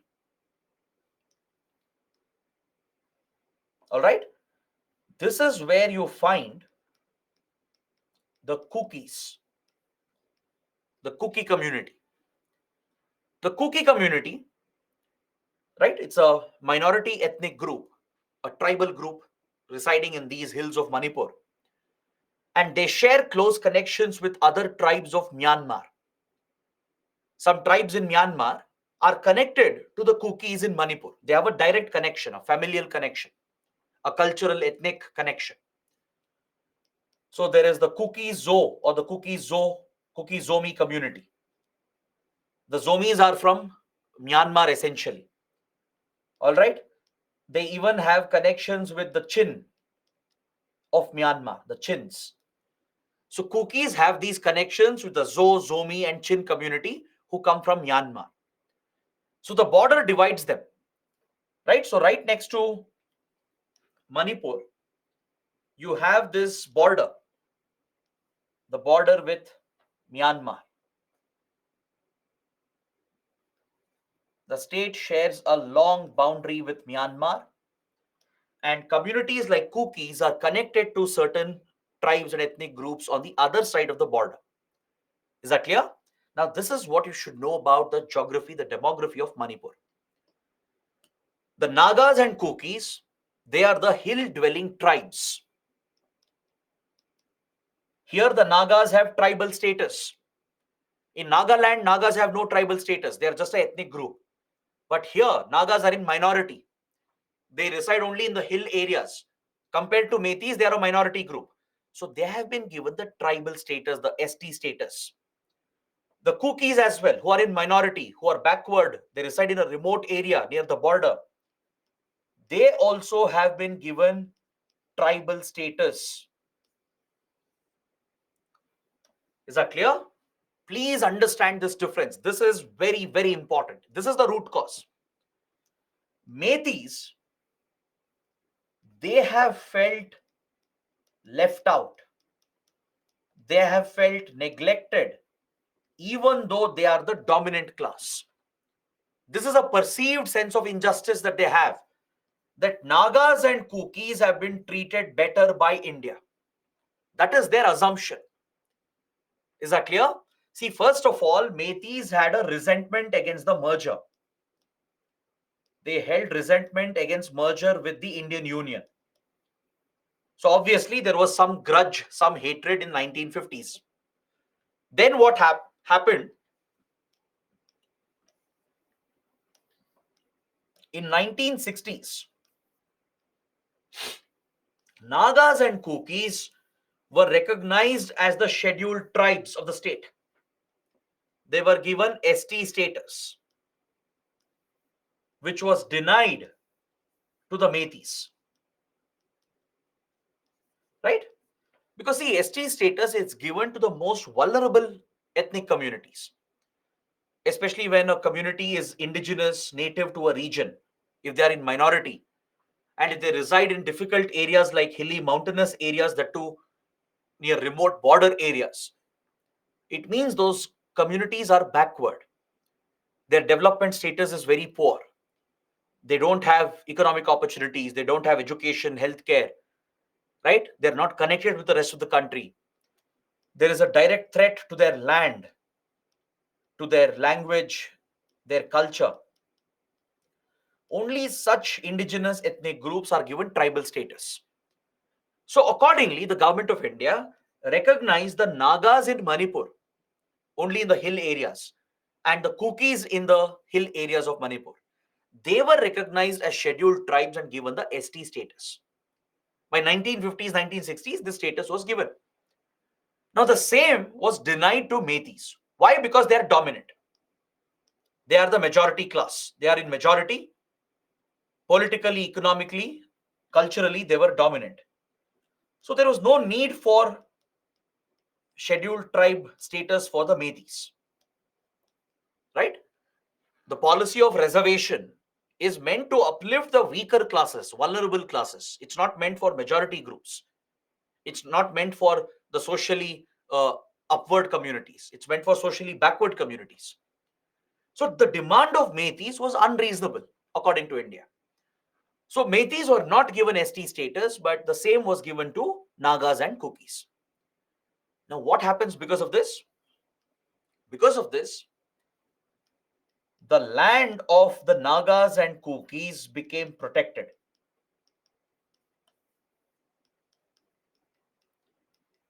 The hill areas got protection. Outsiders cannot go to the hill areas and purchase land.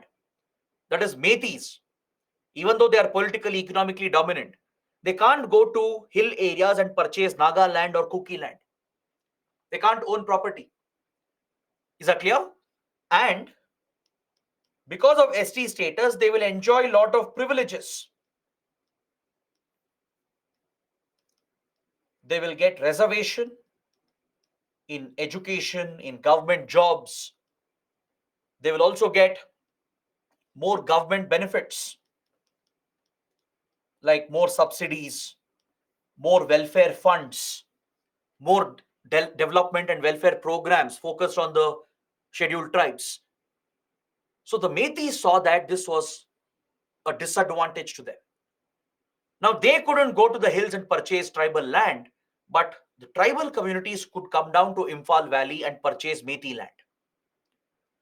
Like Nagas and Kukis, right? If they want, they can come down to Imphal and settle down in Imphal. They can buy Metis land as well, right? Plus, they will enjoy all government privileges, more reservation, subsidies, better welfare, better development schemes for them. So Metis felt they were being discriminated, that they were being neglected by the Indian state. So this would trigger clashes between these groups, right? The Metis would target Kukis and Nagas. They would target the Metis. This became a vicious cycle of violence, ethnic violence in Manipur. This is the root cause of insurgency in Manipur. So the current cycle of violence that you have witnessed in the last few months is directly tied to the events of 1960s. It is linked with the insurgency of Manipur. Don't assume that both are separate incidents. It is a repeat of the same. What we have seen happening, it's not new. This is something that has happened in the past as well. Is that clear? So the primary fight here is over land, identity, resources. So first of all, the Metis held frustration that injustice was done to the kingdom by forcing its merger with India. Now they saw that the hill tribes like Nagas and Kukis were being given tribal status, their land was being protected and government was giving privileges to them. So they felt that India is against the Metis, that India is discriminating against them, neglecting them. And there would be rivalries between these groups, which would lead to the breakout of violence. So many of these groups, they took up armed violence against each other. Is that clear? The Metis formed their own armed groups to target Kukis and Nagas. Kukis and Nagas also would raise their own armed outfits to defend themselves. and to target Metis. So this has become a vicious cycle of violence. Is that clear? It's not about finding fault. It's not about which group, which community is to be blamed, but it's a vicious cycle of violence perpetuated by all the sides. Of course, there were triggers, but the initial violence started by Metis against minorities is what triggered the violence. But this has been perpetuated by the Kukis and Nagas as well. So this cycle of violence led to the rise of insurgency in Manipur in 1960s. Is that clear? The violent insurgency broke out in Manipur. So Metis, they felt threatened that Nagas had their own insurgency going on. Correct? So Nagas would get support from the insurgents, the Naga insurgents, the Naga National Council, then later NSCN. They would directly support the Nagas in Manipur. So they had armed support if required. The Kukis started their own movement for a Kuki land, which was another separatist movement. The Kuki groups, they took up armed extremism as well because the region is prone with such armed violence. The same can be seen in Myanmar. Across the border in Myanmar, groups like the Chins, the Zomi community, even they have taken up armed extremism against Myanmar's military. So this has become a common trend here. So Kukis also, they started a separatist movement seeking to liberate these areas from India, merge with Myanmar and form a separate country called Kuki land. So as Nagas and Kukis started their own insurgencies, the Metis didn't want to be left behind. Targeted violence had already taken root, where extremists were targeting each other. Armed Metis were targeting Nagas and Kukis in the hills and the Imphal Valley. Armed Nagas and Kukis were targeting Metis. So that vicious cycle of violence had started. So now that Nagas and Kukis had their own insurgent movement, the Metis also began their own groups. The Metis set up their own notorious insurgent groups like UNLF, the PLA, etc. The United National Liberation Front, the People's Liberation Army. These were Metis-dominated insurgent groups. These groups have committed brutal violence against each other. There are no saints in this conflict. Yes, one is a majority group, others are minority groups. It was Metis who primarily triggered the divisions. Correct. But the cycle of violence has been perpetuated by all the sides. Is that clear? So UNLF and PLA have engaged in brutal violence. They have brutally targeted Kukis, Nagas, and all minority groups. And there has been retaliatory violence from the other side as well. Metis, even they have been targeted by Kukis and Nagas. So this has become a very complex issue. It's a deep-rooted ethnic division that has turned into an ethnic conflict, leading to insurgency. Understood? So this is the root cause here. So from 1960s to 1980s, the violence escalated in Manipur. This was the peak period of Manipur's insurgency. Metis were fighting for their own independence. It was a separatist movement. These Metis were giving a call for breaking Manipur from India. UNLF and PLA. They were separatist organizations. Kukis were leading a Kuki land movement. Nagas, as you already know, they were fighting for Greater Nagaland. So this complex conflict is directly rooted in the ethnic divisions of Manipur. That's what you need to understand. Is that clear? So now the question is, how did India tackle the threat? How has India dealt with this crisis? And what is the current status? What was the recent violence all about? We have recently signed a peace accord as well with UNLF. Just a few days ago, just a week ago, a couple of weeks ago, we signed a peace deal with UNLF, right? So let's study all of this after a break. Let's take a 15 minutes break. I think it's 7:38, almost 7:40. So let's come back at 7:55. Come back in 15 minutes. 7:55 we'll meet. We'll resume this topic. We'll wrap up all the remaining topics and close this chapter for today. All right. So I'll see you at 7:55.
Hello, everyone.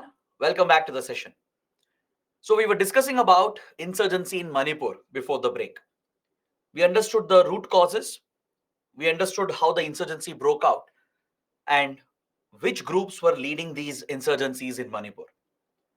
Of course, these groups they had cross-border support. They would easily sneak across the border and find support across in Myanmar. These groups they would have ties with criminal cartels operating along India-Myanmar border.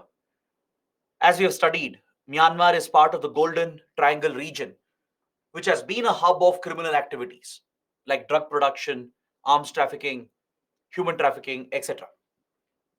So all these insurgent groups they have relied on criminal activities to raise funds to procure arms for their operations against India. Cookies especially, they would get cross-border support from the ethnic groups present across the border in Myanmar. Even UNLF and PLA, they have managed to get cross-border support by working with criminal organizations and other insurgent groups in the region. So as violence escalated here, India extended AFSPA, the Armed Forces Special Powers Act, was brought in to empower the security forces to conduct effective counterinsurgency operations. So the Indian Army and Assam Rifles, they played a critical role in bringing down the scale of violence by 1990s. The Indian Army and Assam Rifles have been leading this fight under the special powers of AFSPA. So as India stepped up its security operations, India managed to bring down the violence. India managed to weaken these groups. These groups were weakened by Indian security forces. And as a result, we saw a decline in violence by 1990s and early 2000. Is that clear? So by early 2000, the scale of violence was brought down and Manipur had largely become stable. But of course, there were serious allegations of human rights violations as well. Throughout this period of insurgency, there have been very strong allegations against Indian Army and Assam Rifles that large-scale human rights violations have been committed. That's why AFSPA is a very controversial law in these regions.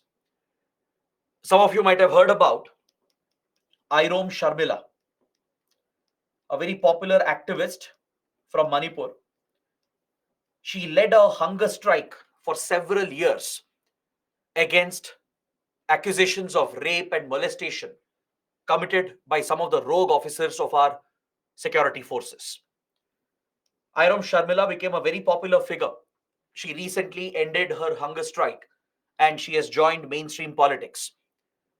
She was protesting against one particular incident where women of a village were targeted by allegedly by Indian forces and they were raped and molested. So Manipur has seen several protests against the human rights violations as well. Several investigations have happened. Many committees have looked into it. So that is why there is strong criticism against laws like AFSPA. So we'll come to that discussion later. Once we complete the chapter, we will have a small discussion on AFSPA. We will discuss the provisions of AFSPA and whether we should have AFSPA or not.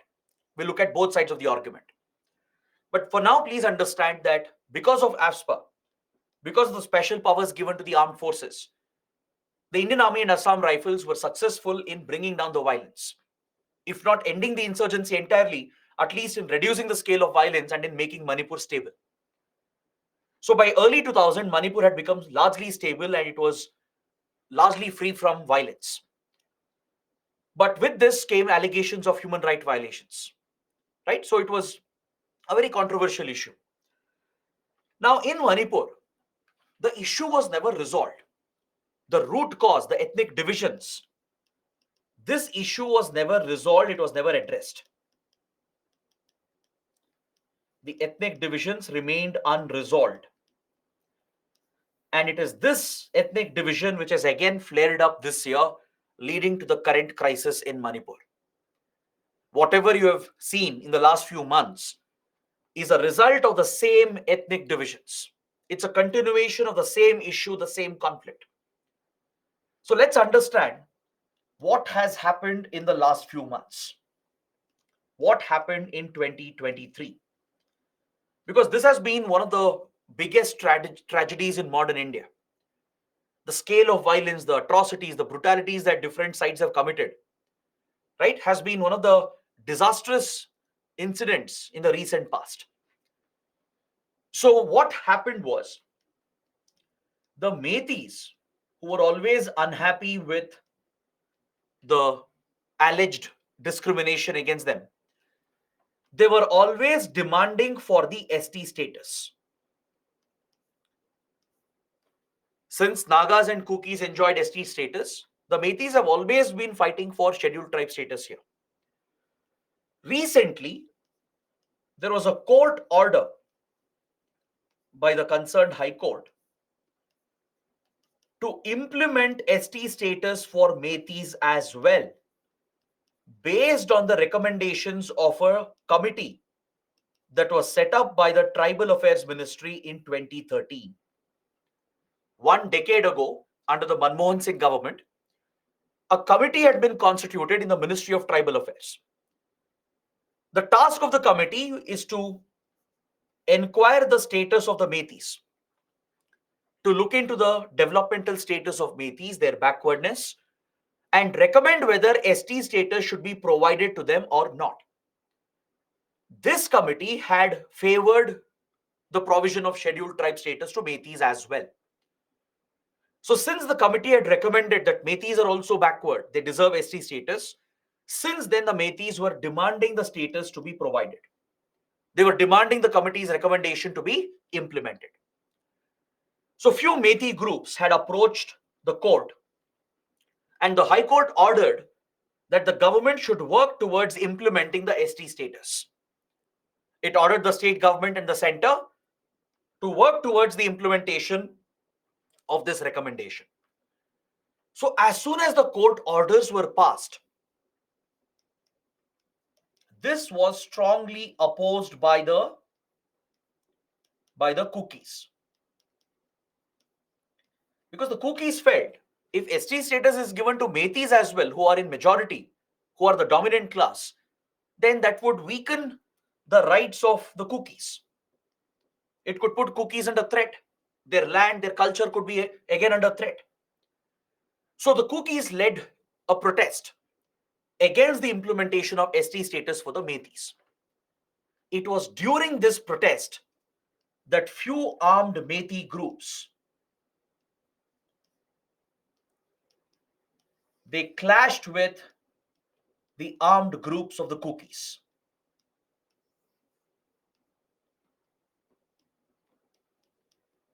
Is that clear? The Metis targeted Kukis in the Imphal Valley. Brutal killings were carried out. And there was retaliatory violence in the hills, where Kukis retaliated against Metis and Metis establishments. So this began a disastrous cycle of violence in Manipur.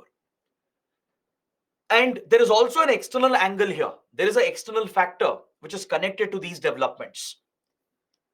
As you know, currently Myanmar is going through a major crisis. 2 years ago, Myanmar's military captured power again. It nullified the elections throughout the elected government, and military dictatorship has been re-established in Myanmar. Since then, the opposition political groups and even the ethnic, insurgent and tribal groups, they're all fighting against Myanmar's military. Myanmar's military junta has crushed the rebellion with brutal force. It has committed large-scale violations, triggering a refugee crisis. Several ethnic groups and pro-democracy protesters, they have been targeted by Myanmar's military. Civilians have been killed in large numbers, and this triggered a refugee crisis. So the neighboring states of India, Manipur and Mizoram, both have received these refugees. Manipur has received the Zomi community members who are connected to the Kukis. Similarly, in Mizoram, the Chins of Myanmar have come as refugees, and they have been received and protected by the Mizos, who are related to the Chin community. Is that clear? The Chin ethnic group of Myanmar, they're connected to Mizos in Mizoram. They are culturally, familially connected. Ethnically, they are linked. So the Chins have been welcomed in Mizoram, accommodated as refugees, and Mizos have protected them. Similarly, the Kukis of Manipur in the hill areas, in Churchandpur district, in the Chandel Ukrul district, etc. In these border areas, the Kukis have accepted the Zozomi refugees and they have accommodated them in the hill areas of Manipur. Now, this is something that bothers the Metis, because if there is a refugee influx, if Kukis are supporting the Zozomi community, their numbers are going to increase, right? This could lead to demographic changes.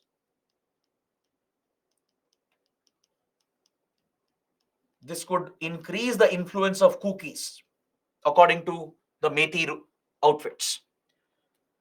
And they also allege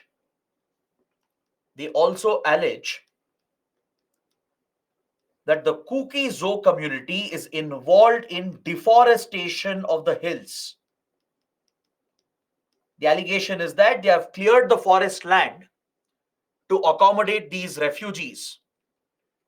And in the deforested land, there is an allegation that they are growing narcotics. They're growing opium. This is an allegation made by the Metis and even by the state government. The Metis have alleged that Kukis have welcomed the Zozomi community members. They're settling them in the hill areas, clearing the forest land, triggering an environmental disaster to settle these refugees. And the Metis and the state government have alleged, they've alleged that the Kuki Zo members are cultivating drugs.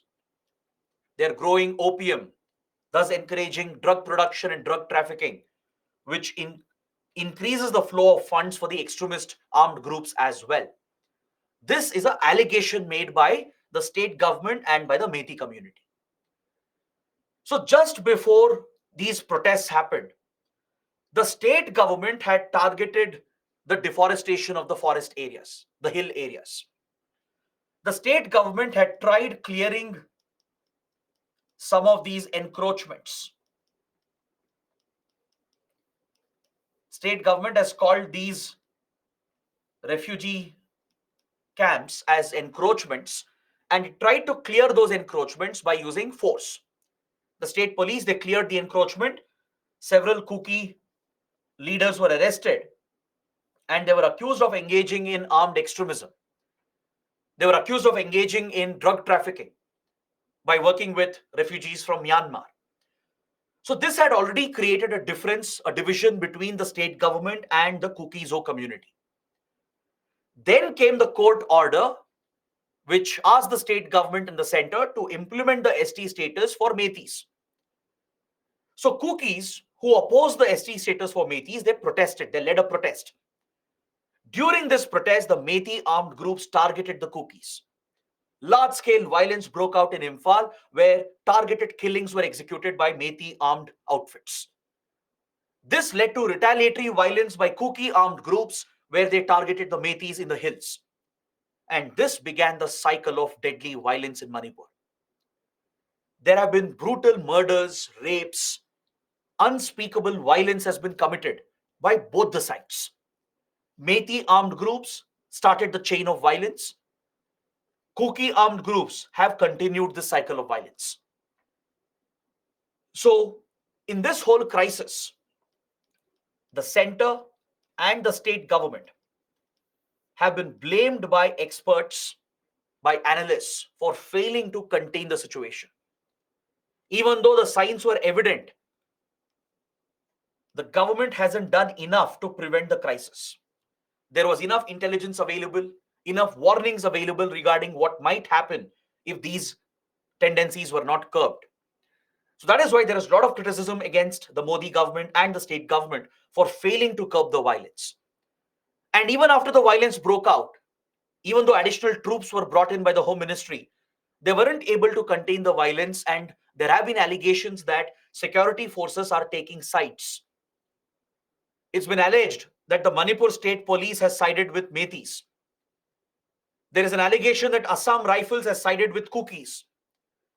So these allegations have further contributed to rumors and fake news, which has further complicated the situation.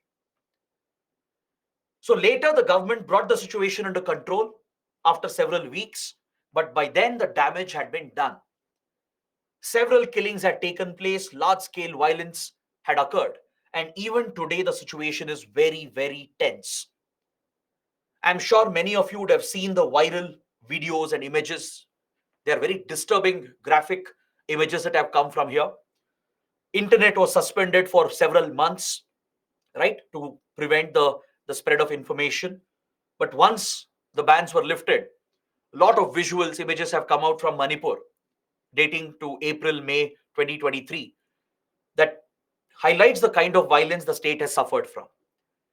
So it is a very complex situation right now, even as we speak. Of course, there is the external situation. The situation in Myanmar does have a direct impact. The instability in Myanmar has weakened the border security measures.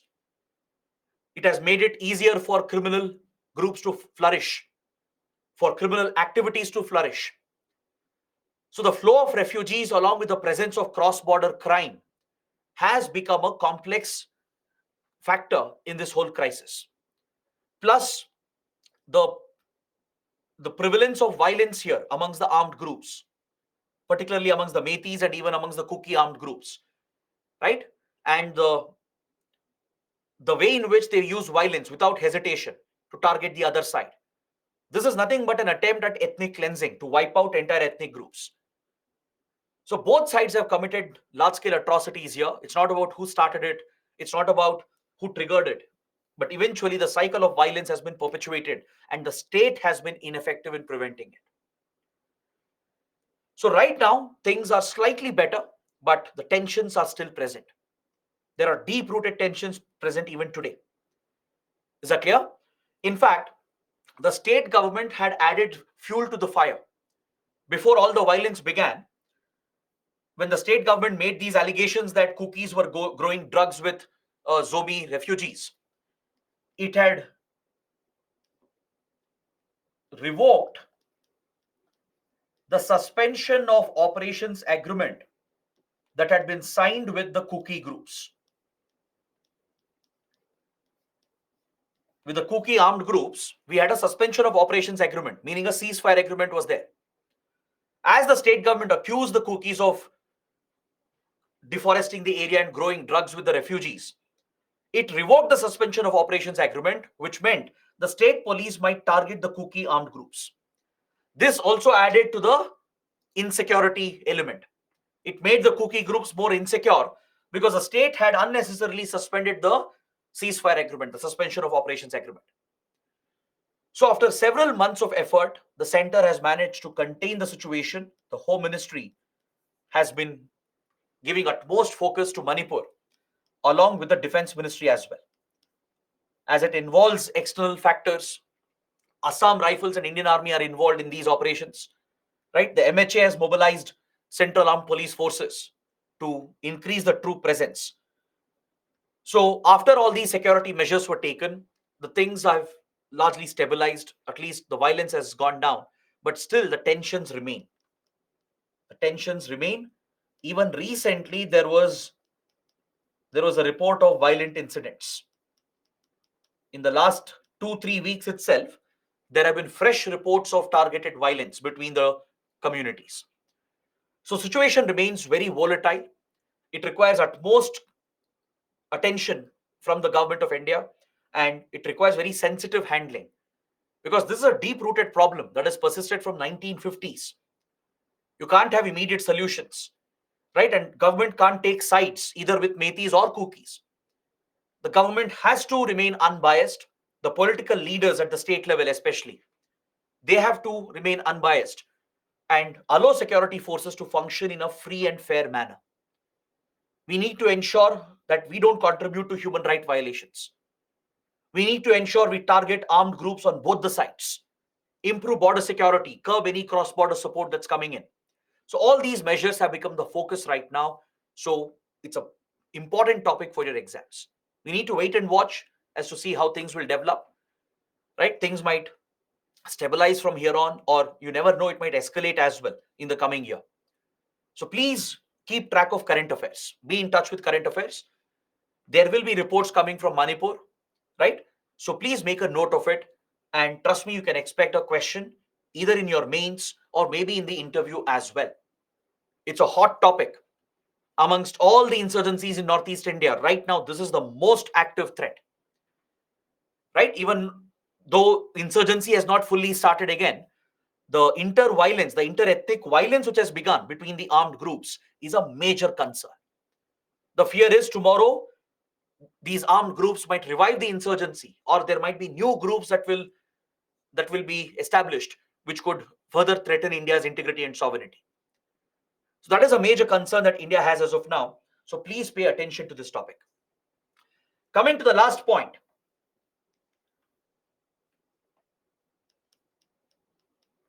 India has signed a peace agreement with the UNLF. This is a very big positive development.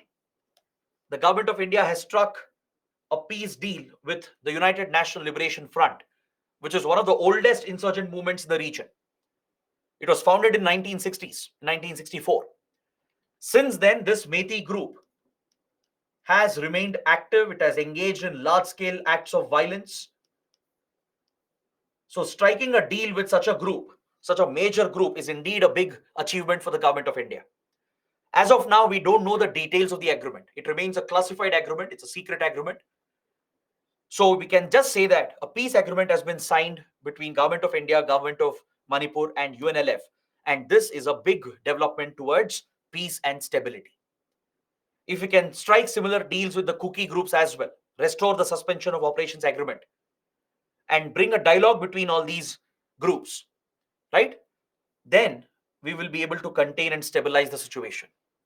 So please pay attention to this. Watch out for all these developments.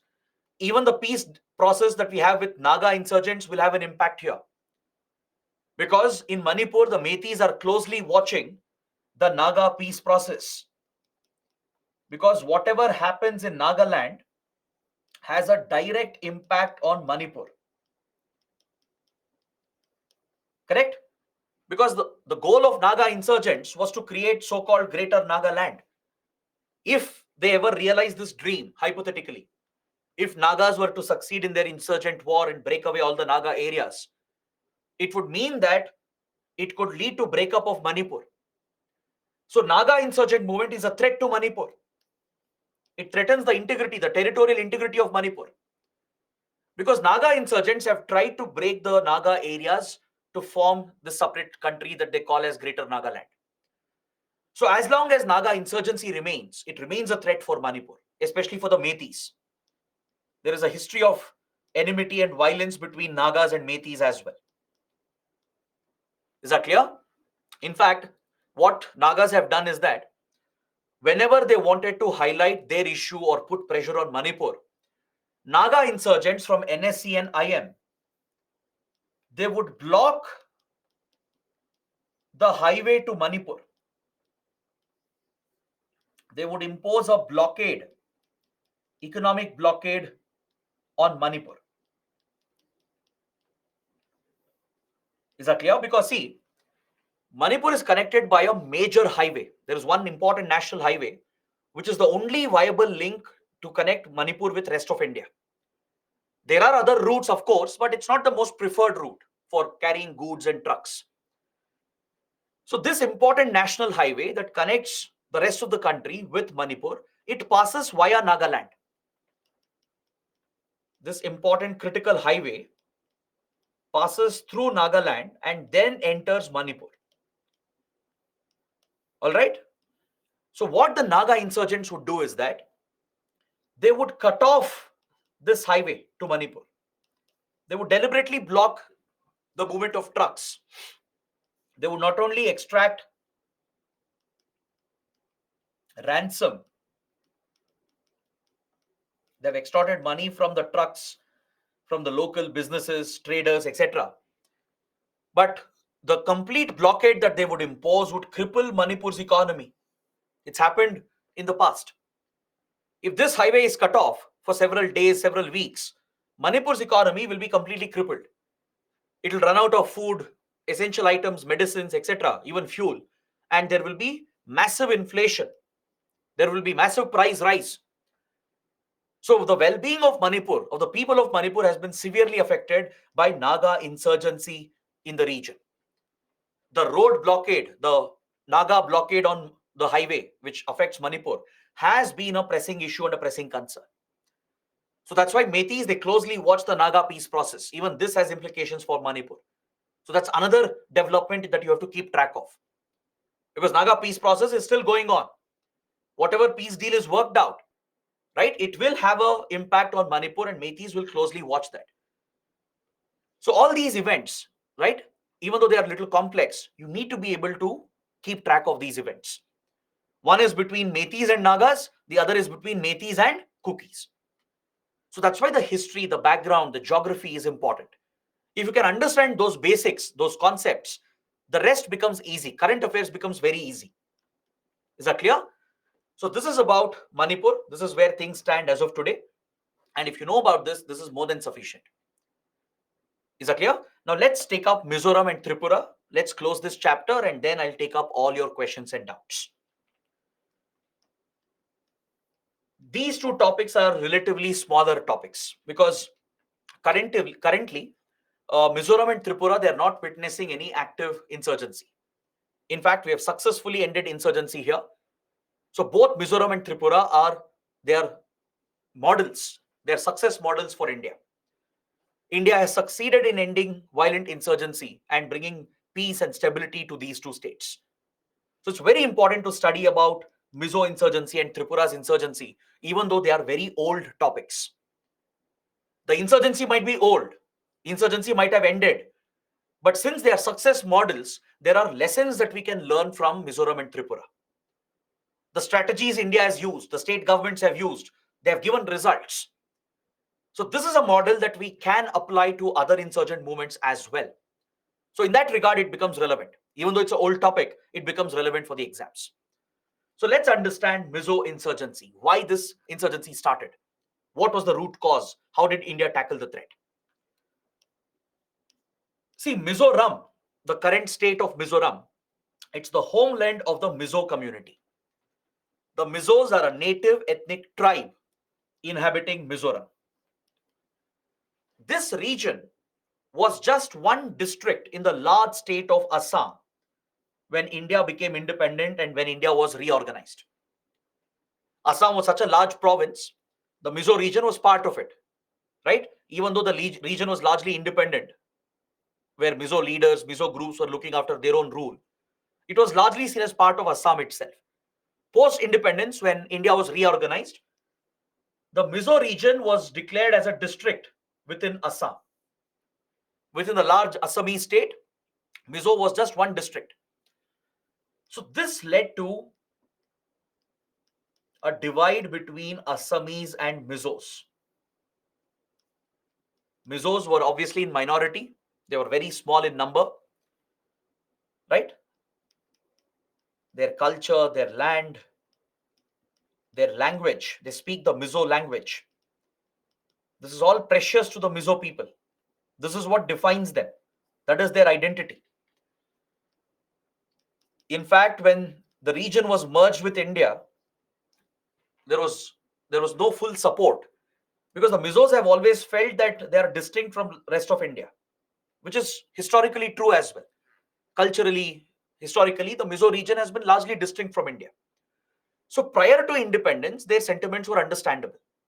But once merged with India, these resentment factors that were there, they weren't appreciated or they weren't addressed by the Indian state. So Mizos were merged with India. It was made a part of the large Assamese state.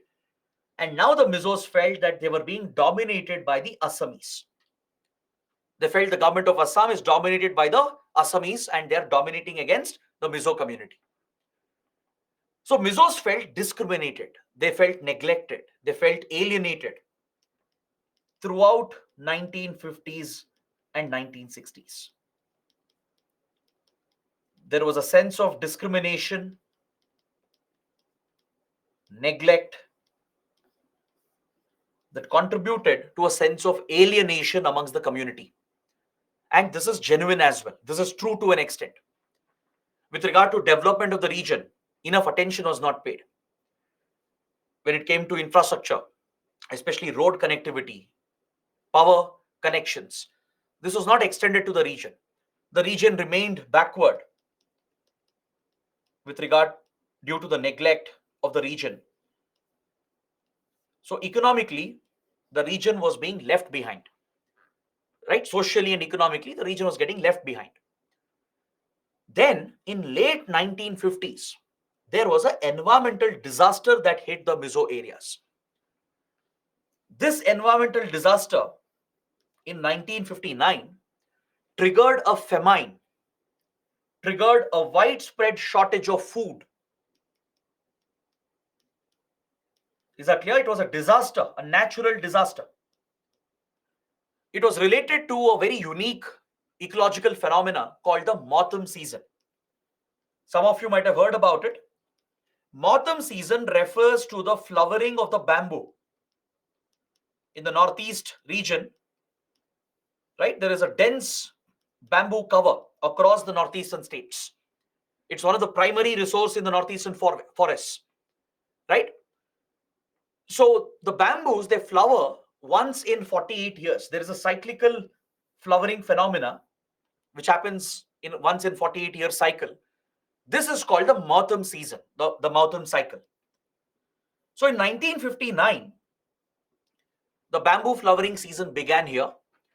So all the seeds that would accumulate, they would fall to the ground.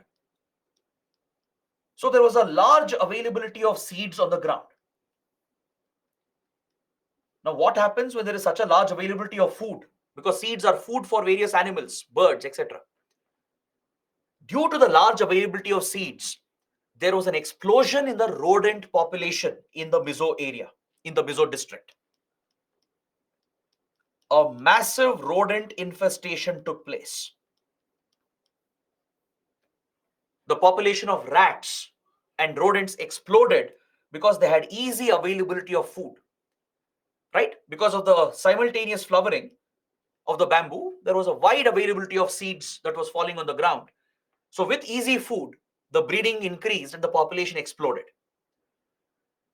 So as the population exploded, this became a threat, an environmental threat and an economic threat. Because once the flowering season ended, the seeds were exhausted, right? The rats and the rodents didn't have enough food. So where will they go? Where will this large population of rats and rodents focus if the seeds are exhausted? They obviously focused on the agricultural fields.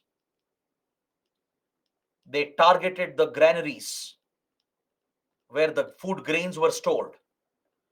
They plundered the warehouses. And within months, the food supplies in Mizo district was exhausted. This triggered a famine, a shortage of food, which was critically affecting the people, and the people were suffering from diseases, malnutrition, and death. This was a major disaster that hit the Mizo district. So during this entire crisis, the Mizo people felt that the government of Assam and the government of India didn't care about them. They felt that the governments did not do enough to protect the Mizo population, to deal with the rodent infestation. See, today things are different. Even now, if the autumn season happens, of course, it will happen cyclically. Today, there are better pest control methods to deal with the infestation problem.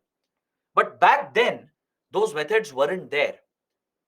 Local community couldn't deal with this crisis on its own, and they felt they didn't get enough help from the government authorities, especially from the Assam government. They already had a grudge that their language was not being given respect. This was true because the Assamese government had not recognized other minor languages like Bodo language, Mizo language. They weren't given equal recognition. With regard to development as well, the region was largely neglected, forgotten. Adequate funds were not allocated. So this division was already there between Assamese and Mizos.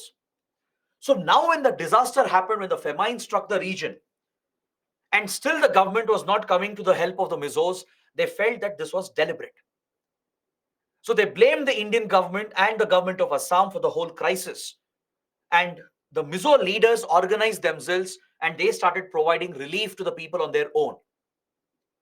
So Mizo leaders formed a group called the Mizo Union. They formed a political group called Mizo Union, which took the leadership role to assist the Mizo people suffering from the famine. They started distributing the available food. They started taking measures to tackle the rodent infestation. And they believed that they weren't getting enough help from the government, both at the state and the central level. So later, it was the Mizo Union itself which transformed itself into the MNF, the Mizo National Front, under the leadership of Pu Lal Denga.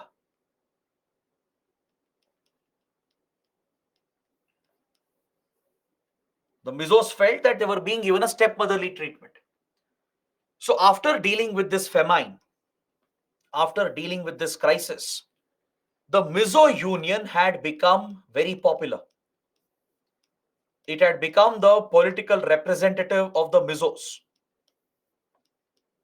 as it had led the people during this struggle, during this famine, helped the Mizos during this disaster.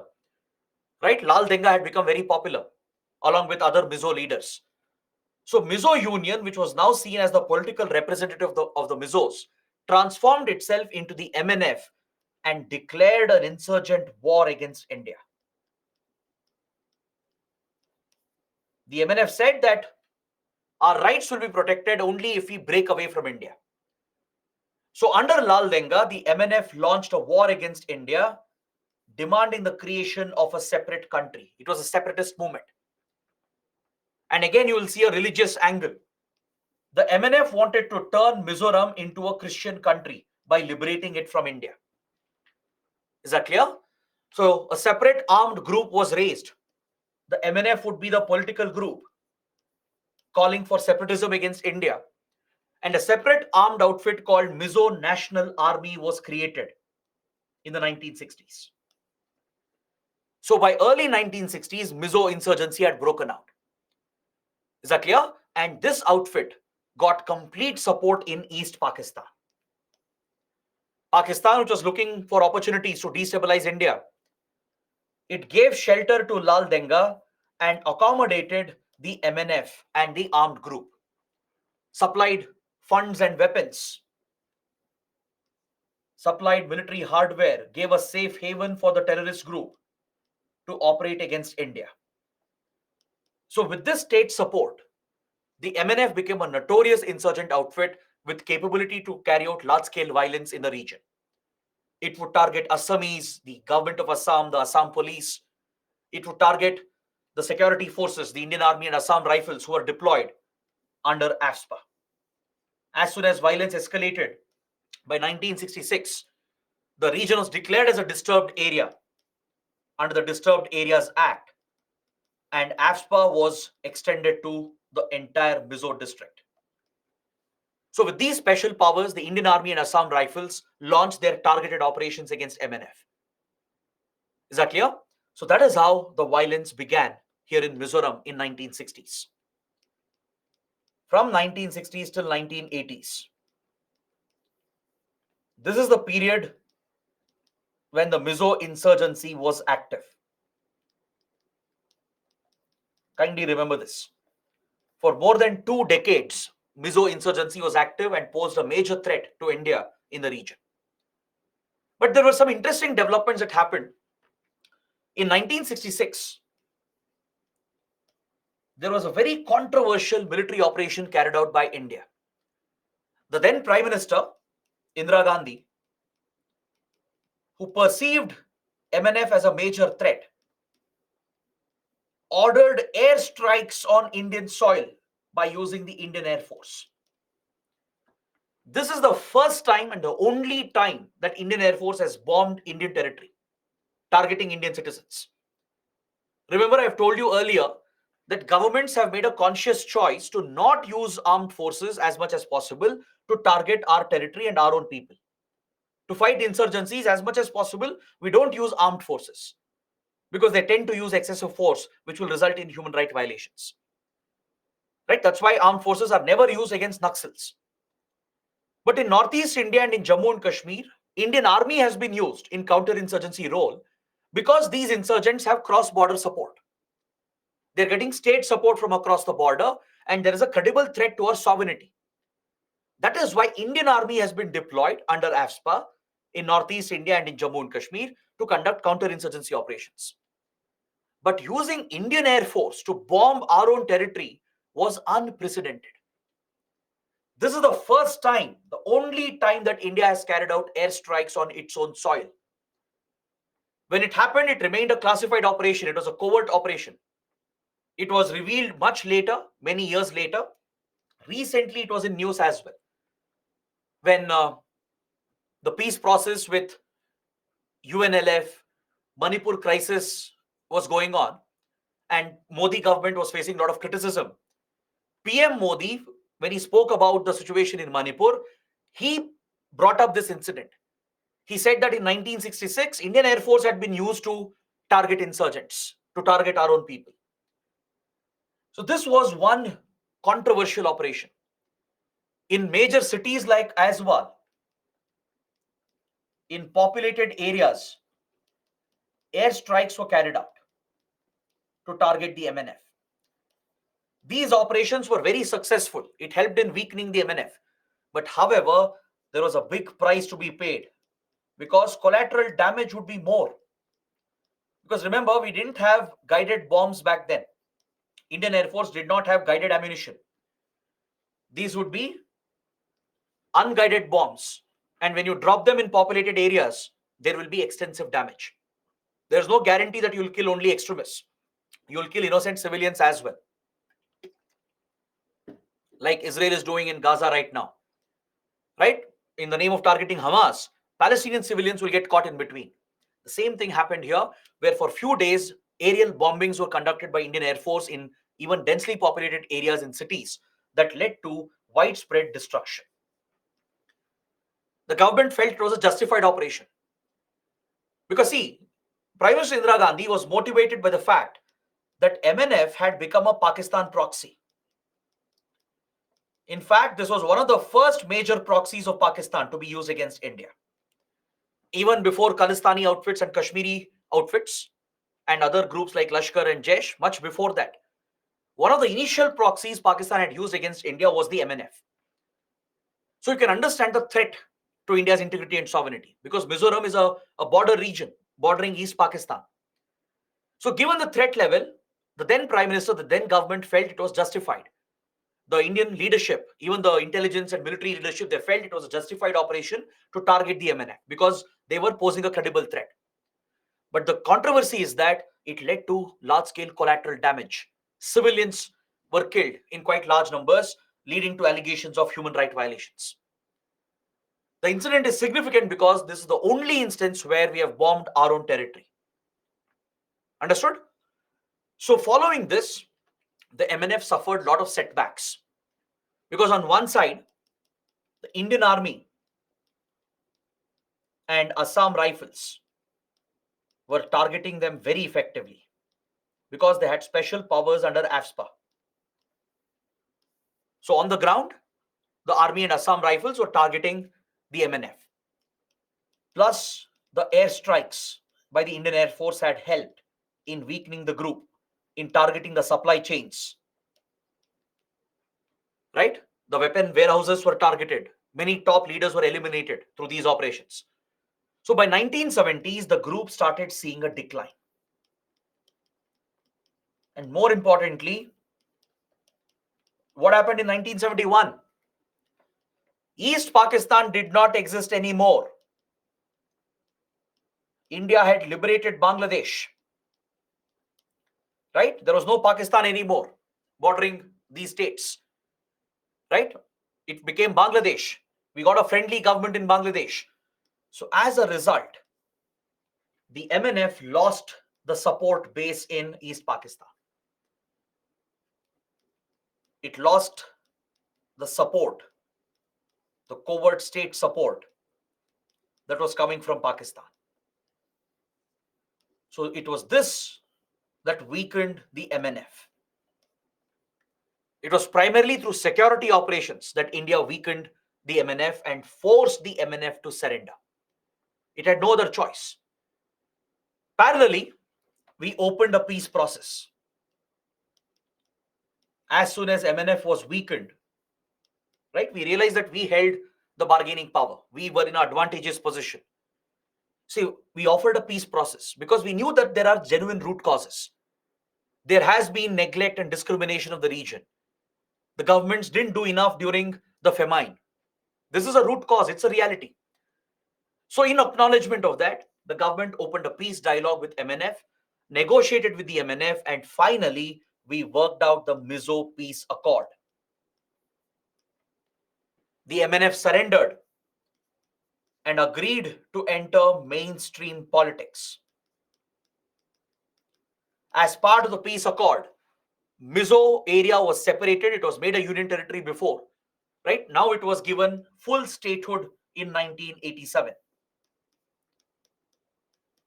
To uphold the cultural identity of the Mizos and to allow the Mizos to govern themselves, to protect their land, their resources, and their culture, their language. Giving statehood to Mizoram was very critical, very important, which was achieved through the Mizo Peace Accord. So, by signing the Mizo Peace Accord, Mizo insurgency was brought to a complete end. The MNF surrendered and it entered mainstream politics. Believe it or not, MNF contested elections.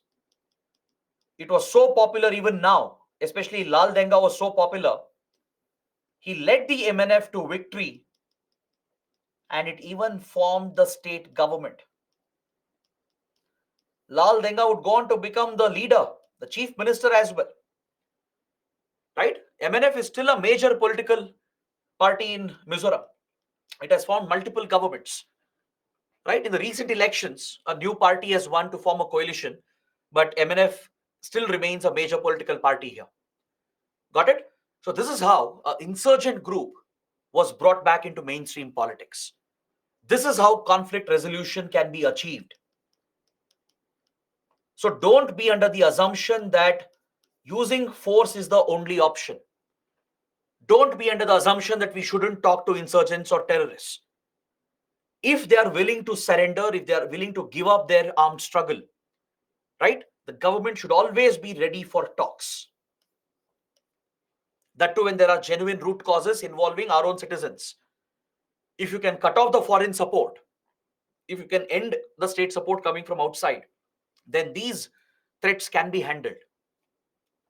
By initiating a peace dialogue and by focusing on better governance and by improving the development indicators, you can win over the people and bring stability and normalcy to the conflict hit region.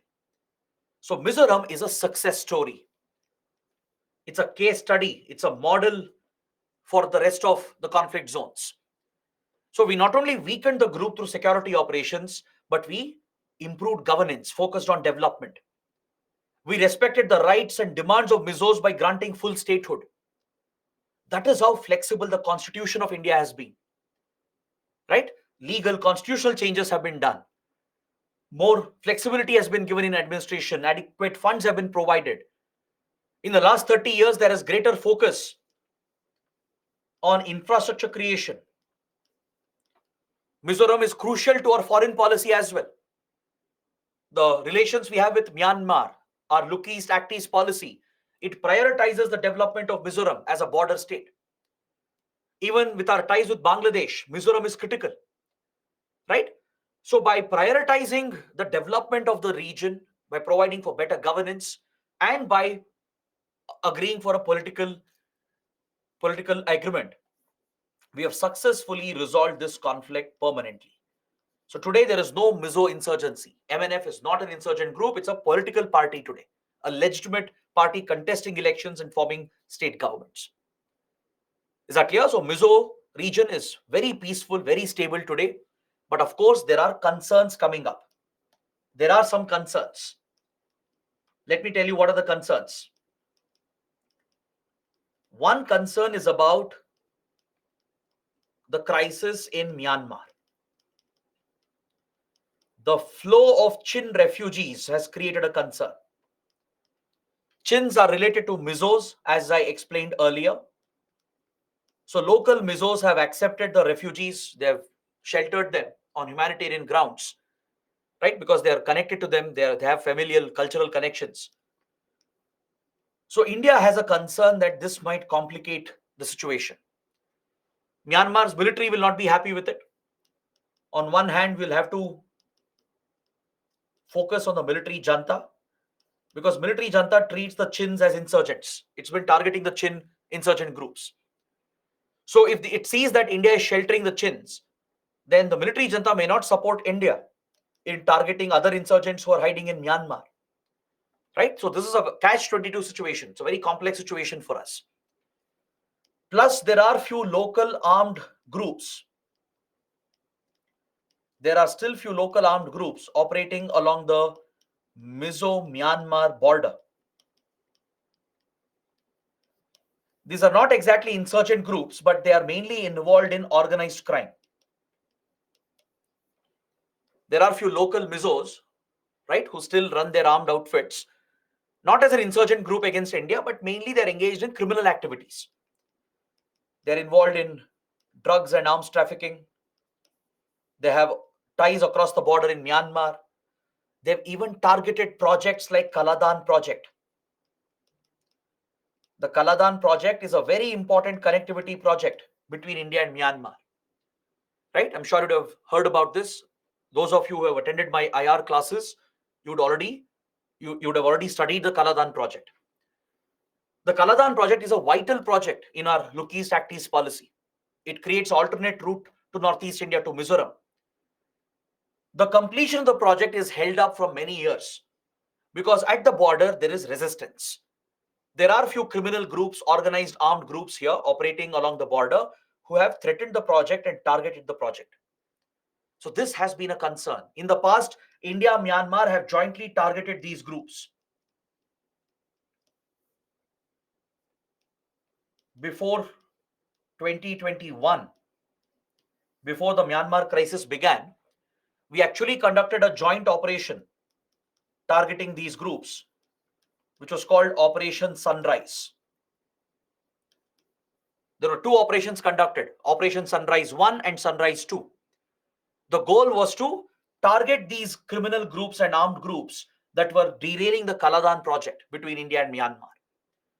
So Indian Army, along with other security forces and intelligence agencies, they coordinated with their Myanmar counterparts and launched a joint operation called Operation Sunrise 1 and Sunrise 2 to target these groups. So there are few criminal groups and armed organizations which are still a threat, but there is no insurgency in Mizoram. The flow of refugees, the crisis in Myanmar remains a concern, but as of now, there is no insurgency and Mizoram is very stable and normal as of today. Is that clear? So that is why it is seen as a success story for India. Now we have seen a similar success in Tripura. In the case of Tripura's insurgency as well, we have successfully ended the armed insurgent movement here. So why did insurgency start? It's very easy to cover this topic because the core issues have already been discussed. Even the way India has handled it is something that we have already covered under Mizoram. So we just have to summarize and bring up those key points. Insurgency in Tripura is directly related to the same factors that led to Ulfa's insurgency in Assam. It's the exact same factors which has contributed to insurgency here. Now, why did Ulfa insurgency start in the mid 70s? It started because of illegal migration from East Pakistan and Bangladesh. Correct? That was the root cause for the establishment of Ulfa in Assam. They opposed the illegal migrants. They opposed the changes happening, which had led to socio-ethnic tensions and problems. The same thing happened in Tripura, because Tripura is another border state. It shares a long boundary with Bangladesh, with East Pakistan. So from 1947 till 1971, Tripura had received a lot of refugees during partition and post-partition from East Pakistan. Then in 1971, when Pakistan committed the atrocities against Bengalis, there was a huge influx of refugees again. And upon that, post 1971, there was a huge influx of illegal migrants from Bangladesh. As Bangladesh was struggling economically, several Bangladeshis, even after gaining independence, they crossed to India illegally to find better livelihood, better jobs, to improve their standard of living. So here as well, the border security was very weak. It's very difficult to guard and protect these complex borders. So illegal migrants have entered Tripura in large numbers, just like they have entered Meghalaya, Assam, and even West Bengal. So the native tribal community, the Tripuris are the natives here. They strongly opposed the large-scale illegal migration. Their opposition was not much against refugees, because see, protecting refugees is a humanitarian obligation, right? In 1947 and later as well, in 1971, when Bengali refugees came in, they were trying to save their lives because they were being targeted by the state and by extremist forces. So problem of Tripuris was not with refugees, because many refugees went back. Many of them were sent back as well, right? Few refugees remained, but that was never the problem. The core problem began in 70s after Bangladesh was created. It began with the large-scale illegal migration. The illegal migrants, they started settling in the plain areas near the border, and they pushed the Tripuris towards the hills. Tripuris have historically dominated the plain areas near Agartala. Agartala is the capital. And there are important commercial towns and trading points near the Tripura-Bangladesh border. So all these areas were dominated by Tripuris. They were politically influential. They were the majority group, right? The economy was largely under their control. All businesses were Tripuri businesses. Now, all of a sudden, Tripuris were feeling the pressure. The Bengali migrants, they were pushing the Tripuris towards the hills while taking over the plain and valley areas. So now the Tripuris felt threatened. They felt they were losing their land, their economic resources, their livelihood, and more importantly, their language and their culture. So it was the exact same reasons again. The demographic changes that was happening. It triggered socio-ethnic tensions. Socio-ethnic problems broke out. Tripuris would target the Bengali migrants. Bengali migrants would be both Bengali Hindus and also Bengali Muslims, right? So Tripuris would target both of them. And in return, the migrants would also target the Tripuris. So thus began the cycle of violence, and Tripuris set up their own insurgent groups by blaming India and the government of Tripura for the whole problem, right? So some of the extremist Tripuris, they founded two notorious insurgent groups, the NLFT and ATTF, the National Liberation Front of Tripura and the All Tripura Tiger Force. These were the two major Tripura-based insurgent groups formed in the mid-1970s. Is that clear? Very quickly, they established a major presence. Again, ironically, they took support in Myanmar and Bangladesh itself. Even though they claimed to target Bangladeshi migrants, they themselves took shelter in Bangladesh. Why? Because they were getting state support. These groups built contacts with other insurgents, with NSCN, ULFA, NDFB, and others. They could easily get funds and weapons to run their operations against India. And both of them were separatist groups. Please remember this. Both were separatist groups, just like MNF, just like ULFA, NDFB, and others. Meaning they wanted to liberate Tripura from India. They blamed the whole crisis on the state government and the central government. They felt the government of India hadn't done enough to protect them. They, they blamed the poor border security, the failure to prevent illegal migration, which were genuine root causes, in fact. So, by putting this blame on the state, they declared a war against the Indian state, and their goal was to liberate Tripura from India, to break it apart, to create a separate country called Tripura land. They wanted a separate nation. So, that is how Tripura violence began, Tripura insurgency began, which remained a major threat from 1970s till 1990s. This was the peak period of Tripura insurgency. It lasted for more than 2 decades. Is that clear? From 1970s all the way till late 90s and early 2000. But thanks to a successful strategy by the state and central government, thanks to the efforts of our security forces and intelligence agencies, we curbed the threat very effectively. By 1980s, 1990s, India's approach to tackle insurgency here improved as compared to before.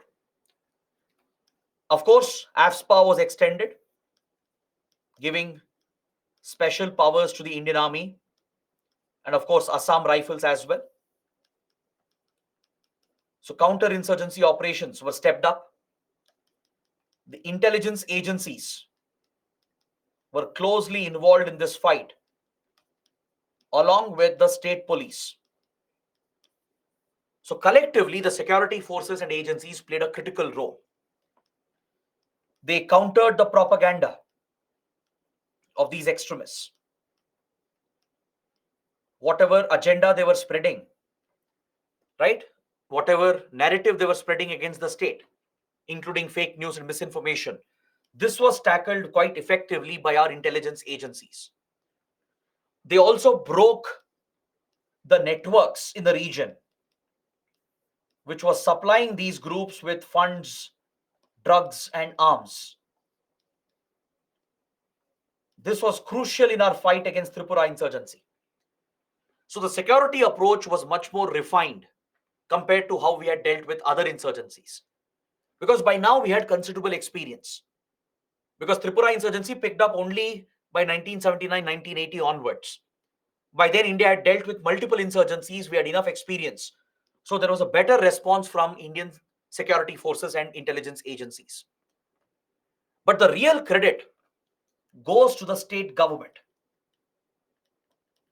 The state government of Tripura, under a few legendary leaders and chief ministers, right?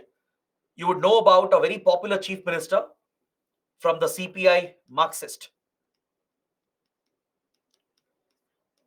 the Communist Party of India Marxist, which is a political party which has won elections in Kerala, West Bengal as well. It would win multiple elections in Tripura. And the then chief minister of Tripura was a very popular leader, a far-sighted leader, a visionary leader. Under his leadership, the state government performed very, very well with regard to governance and confidence building measures. They engaged the local Tripuris, provided better governance, better development, distribution of resources was carried out. So as a result, the economy improved, infrastructure improved.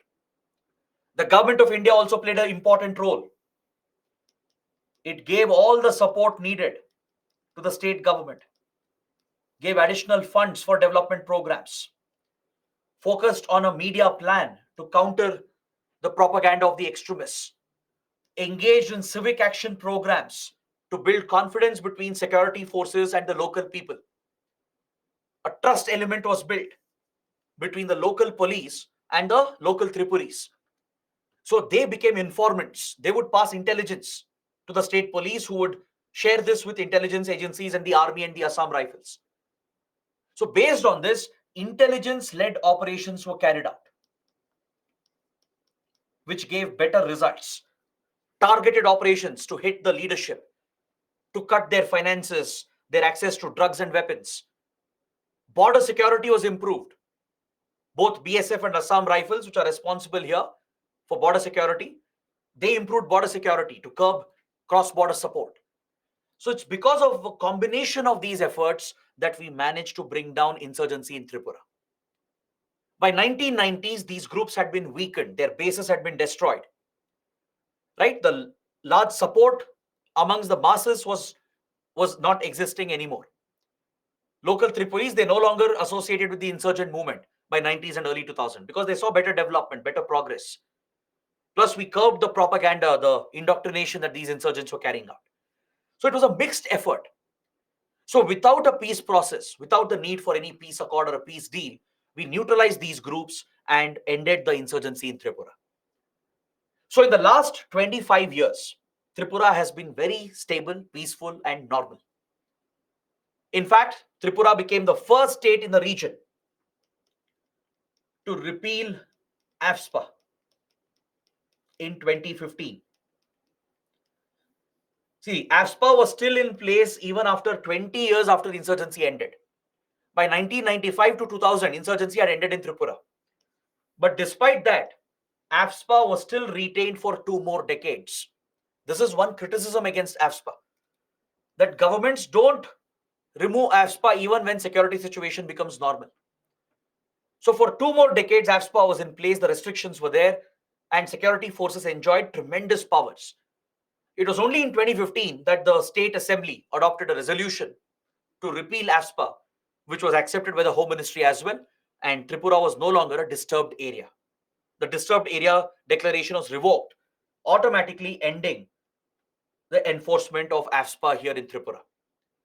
So there is no AFSPA in Tripura anymore since 2015. It's the first state in Northeast India to have fully repealed AFSPA. All right. So essentially, the state today is normal. It has seen full stability. It is seeing better development and progress.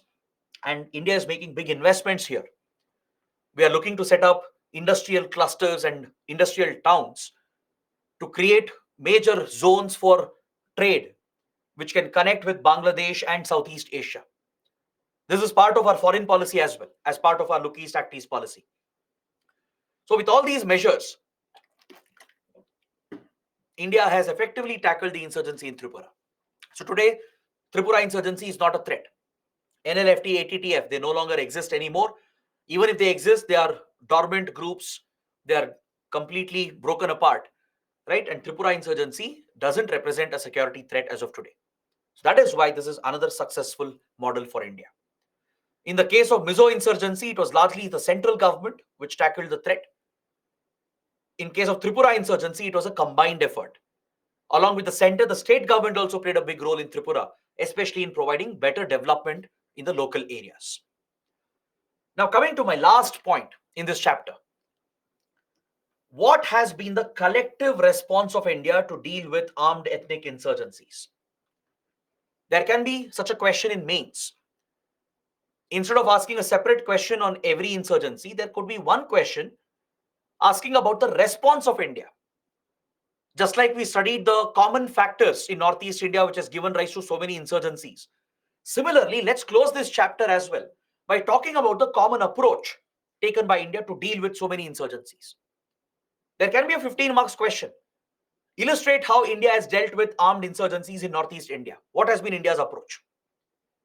So there are 5 points you need to include. This is something we've already covered, nothing new. I'm just summarizing it. The first point, talk about the security operations, the counter-insurgency operations. Of course, this is a security threat. We will deal with this as a security problem. So India's response has been to impose AFSPA, launch effective counter-insurgency operations, but we have always ensured that we use proportionate force. Except for one instance, India has never used disproportionate force to fight Northeast insurgency. This is a plus point for India. Except for that one airstrike against MNF in 1966. Apart from that, we have never used disproportionate force.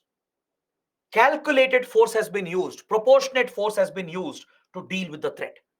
This minimizes civilian casualties. It minimizes the collateral damage, minimizes injuries and deaths among civilians, thereby minimizing human right violations. This improves our effectiveness in our fight against the insurgents.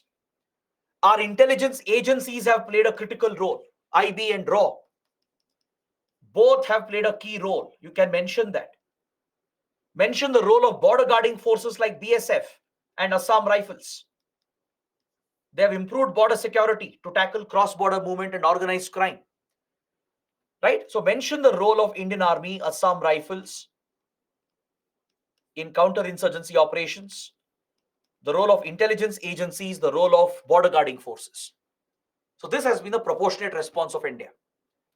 Next, apart from the security approach, we have always focused on a political solution. This has been India's preferred method of conflict resolution. You can explain that. India initially weakens these groups through targeted security operations. And once the groups are weakened, once they are in a weaker position, then we start a dialogue with them. We negotiate with them because these are Indian citizens at the end of the day. We want to restore normalcy. So we engage in a political dialogue to find a middle ground because they do have some genuine concerns and root causes, like forceful merger with India, lack of development, neglect, lack of connectivity, rivalry with other groups, discrimination. These are some genuine root causes that many ethnic groups and tribes have in the region. We can address that only through talks, only through a political process, right? By allowing them to come back into mainstream, contest elections as well. That is how India has handled the pressure, by working towards peace accords with these groups. Give examples of the ongoing Naga peace process, the Mizo peace accord, how we tackled insurgency in Tripura, the Bodo Accord that we have signed and resolve how we resolved Bodo insurgency. Take those examples. Next, India has not shied away from structural changes, including constitutional changes if required. That's the beauty of the Indian Constitution, which provides for the sixth schedule and the series of articles under Article 371. Through this, special provisions are given. Special provisions have been extended. Just like J&K had a special status under Article 370. Similarly, northeastern states also have a special status under 371, like 371A, 371B, C, etc. This goes on. Many other states also have some special provisions, but northeastern states like Nagaland, then Manipur, Mizoram, right? They all have some special provisions here which allows the state governments and the autonomous councils to protect their autonomy. In certain subjects like land, then customs, the customs of the local ethnic group and the tribe, they're all protected under these constitutional provisions. Laws passed by the state and the center don't automatically apply. They can block some of the laws because they can provide for their own administration, their own governance. This flexibility, which has been part of the Indian Constitution, deserves the credit because without this, we couldn't have provided for a peace process. We couldn't have made the concessions and granted constitutional autonomy. So give examples of how India gave constitutional autonomy to the Bodo land and how we resolved the crisis. Take examples of the Karbi region, the Garo, Kasi, Jaintia region in Meghalaya. Even there, armed movements were present. They were raising violent demands leading to insurgency. But all these areas have been granted autonomy, constitutional autonomy under the sixth schedule. Special provisions have been given to several states under Article 371. So structural changes is part of our dialogue process. Next, we have addressed the developmental problems. Remember the first chapter, linkages between development and extremism. When there is no development, it creates a breeding ground for extremism and vice versa. One way to tackle extremism is to provide better development, better governance. So subsequent governments in the last 30 years, especially since 1990s, as India underwent an economic transformation, we are witnessing a transformation in Northeast India as well. Today, the region is no longer neglected. In fact, it's a priority region. There are special connectivity projects, infrastructure projects that are being taken up. Strategic roads and railway lines are being built. Power projects are being executed. Electricity is being provided. Key water projects are being built. And the whole region is a focus in our foreign policy as well, because it acts as a bridge to connect with Myanmar and with Southeast Asia. Is that clear? Under Look East Act East policy, we are trying to bring better development to Northeast India. We want to promote the exports from Northeast region towards Southeast Asian markets like Singapore, Thailand, Indonesia, Japan as well, towards East Asia. This will create a huge market for Northeastern products that will create employment opportunities. We want to attract investments from these countries. We want to bring investments from Singapore, from Japan, and others. Japan is already a major investor. I don't know if you know this. Japan has already invested a big sum of money in the Northeast region on various infrastructure projects and developmental projects. It's part of India-Japan collaboration. It's part of our Look East Act East policy. Even with Bangladesh, development of Northeast India, connectivity with Northeast India is a priority. We are creating alternate routes.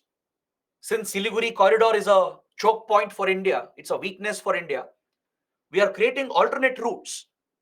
We have connected the road network of Bangladesh with India's road network. Railway lines are being connected. There are direct railway lines with Northeast India and Bangladesh and West Bengal, thus creating an alternate transit route. Our waterway networks, inland waterways, are being connected. Today, from Ganga to Brahmaputra, Ganga to Barak River, goods can be taken via Bangladeshi rivers, via waterways of Bangladesh. So these interconnected routes and networks are being created to promote the movement of goods, also the movement of people. With Myanmar, we have the Kaladan project and other key projects with Myanmar to link Northeast India closer with Myanmar, to create alternate routes from rest of India to Northeast India. So this is premised on the fact that Northeast India is like a link that connects India with Southeast Asia, with Southeast Asian markets. Of course, this is dependent on the situation in Myanmar. The current crisis is definitely bad news for India and the Northeast region. It does raise a lot of concerns as well regarding revival of criminal activities and insurgent activities.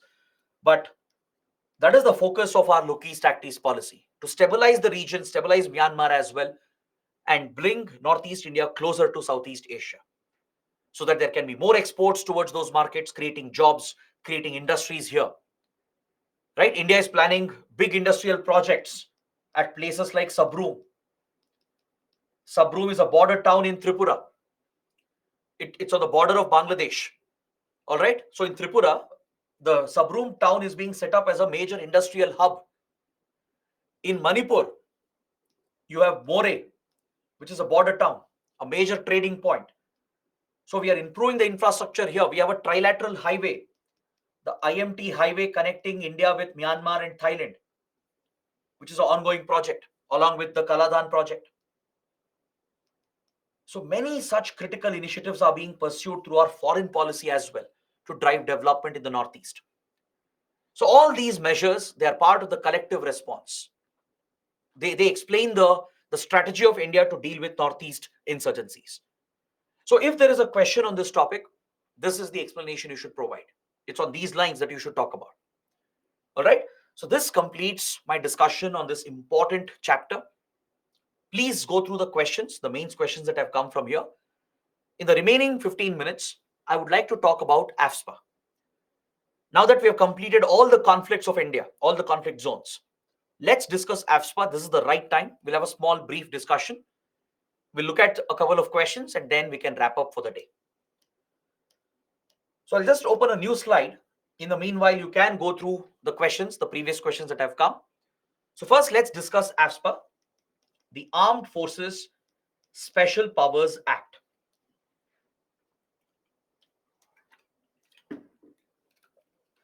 Any idea when was it first introduced in India? Does anyone know when was AFSPA used for the first time in India? In what context was it introduced? 1942, during colonial time. Very good. Shreyank, Kirubagar, Dhyana, and others have given the right answer. Very good. This is a colonial law. It's a British era law that was used for the first time in 1942. Why was it introduced? It was introduced by the British to tackle the Quit India movement. They wanted to crush the Quit India movement. Because by 1942, our freedom struggle had gained momentum. The British were scared. They were worried about the gaining momentum of India's freedom struggle. They wanted to crush this movement altogether. So when the call for Quit India was given, immediately ASPA was imposed, and it was like a preventive law. This gave tremendous powers to the colonial police, the British police. Special powers were given to them to target our freedom struggle. Is that clear? So after this, AFSPA was used again in 1947 during partition. Because the country was consumed by communal violence. Large scale communal violence had broken out during partition between Hindus, Muslims, and Sikhs. To tackle the communal violence in the border areas towards Bengal and Punjab, this is where AFSPA was introduced again briefly as a temporary provision in 1947. But post independence, that is after the partition and after India Pakistan were fully established, AFSPA was not continued forward. In independent India, Indian leaders were clear that we shouldn't continue AFSPA. Why? Because this law was designed by the British, and the sole intention was to crush the people. It meant the law was designed to give extraordinary powers to the police, tremendous powers, undemocratic powers, through which any kind of opposition, dissent, criticism can be curbed and crushed. It would give enormous powers without accountability, without any checks and balances. So AFSPA would only lead to human right violations. These powers would often be misused by security forces. With this understanding and knowledge, the government of India decided not to bring AFSPA back after partition violence ended. But however, unfortunately, things didn't go as planned. Because by then, Naga insurgency had broken out. Correct? We have studied this. By 1947, NNC had declared an insurgent war against India. Naga insurgency had started, which escalated by 1950s, which became the first insurgency of independent India.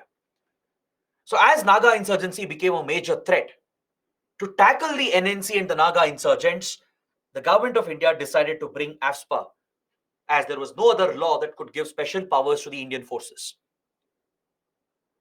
So the Indian Army and Assam Rifles, which were deployed to counter Naga insurgency, they were given the special powers under this controversial law, and Naga areas became the first place. That was in Assam. It was in Assam back then. So this was the first place where AFSPA was introduced post-independence. It was introduced in Assam because Naga areas were part of it. To counter Naga insurgency, AFSPA was brought in here. Then slowly, as insurgencies broke out in other parts of the country, those areas were also declared as disturbed areas. The other conflict zones like Manipur, Mizoram, This is where insurgencies broke out in 1960s. Then insurgency broke out in Assam, in Tripura, in Meghalaya as well by 1970s. Even though Arunachal Pradesh was largely free from insurgency, even today Arunachal Pradesh has no local insurgent movement. But it has been used by others. As it is a border state, it has been used by other insurgents from Assam, Nagaland, Manipur, and Mizoram. They've used Arunachal Pradesh to move to Myanmar, to arrange funds and weapons, to smuggle drugs.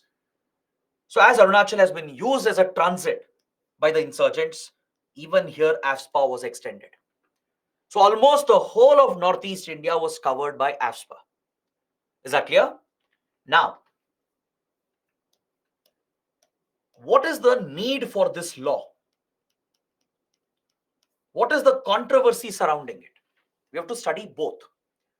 To understand that, first you have to understand the provisions. If the law is so controversial and if it is at the same time needed as well, what kind of special powers is it giving to our forces?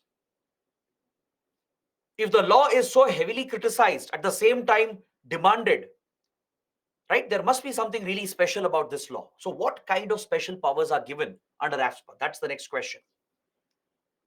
Under AFSPA, the special powers are extended to all the security forces involved in counter-insurgency, counter-terrorist operations. But the precondition to declare an area under AFSPA is to first declare it as a disturbed area. This is a precondition. There is something called the Disturbed Areas Act. Under the Disturbed Areas Act, the conflict zone should be declared as a disturbed area. Once this is done,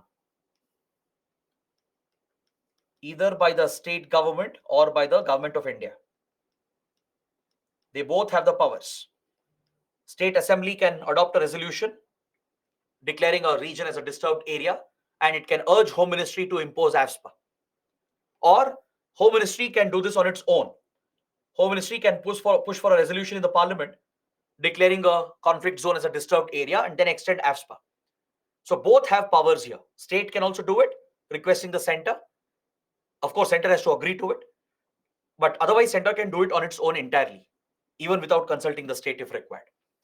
Because this is a national security matter. So obviously center has more authority. But states also have a role here. They can also declare area as a disturbed area and urge the MHA to extend AFSPA.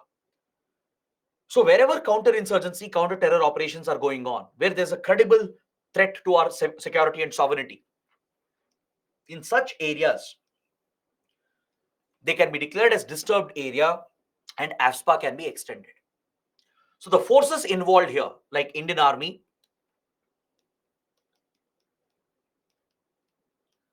or even paramilitary forces, the Central Armed Police Forces like Assam Rifles, and even the state police, they can all enjoy these special powers. So what kind of special powers are given? They have a right to kill a suspect. They can shoot to kill. If they believe anyone is a suspect in front of them, security forces can open fire without waiting for approvals from the chain of command. See, usually when encounters happen in a regular area, like let's say in a city like Delhi or in Mumbai, let's say state police, they are chasing criminals and the criminals open fire against them, right? Or let's say the state police are planning an operation to nab criminals. In every such instance, there is a chain of command which is followed. The operation has to be approved, authorized by the higher authorities, going all the way till the Home Minister and the Chief Minister, right? Then necessary approvals have to be taken if a offensive operation has to be carried out by the police. Sometimes if criminals open fire and if police retaliate in defense, in self-defense, there will be inquiries later, there will be investigation later as to why the encounter happened, to ensure that there was no wrongdoing on the part of the police force. So there are a lot of restrictions on police forces when it comes to using force. That's how democratic countries function. But in conflict zone, things are different.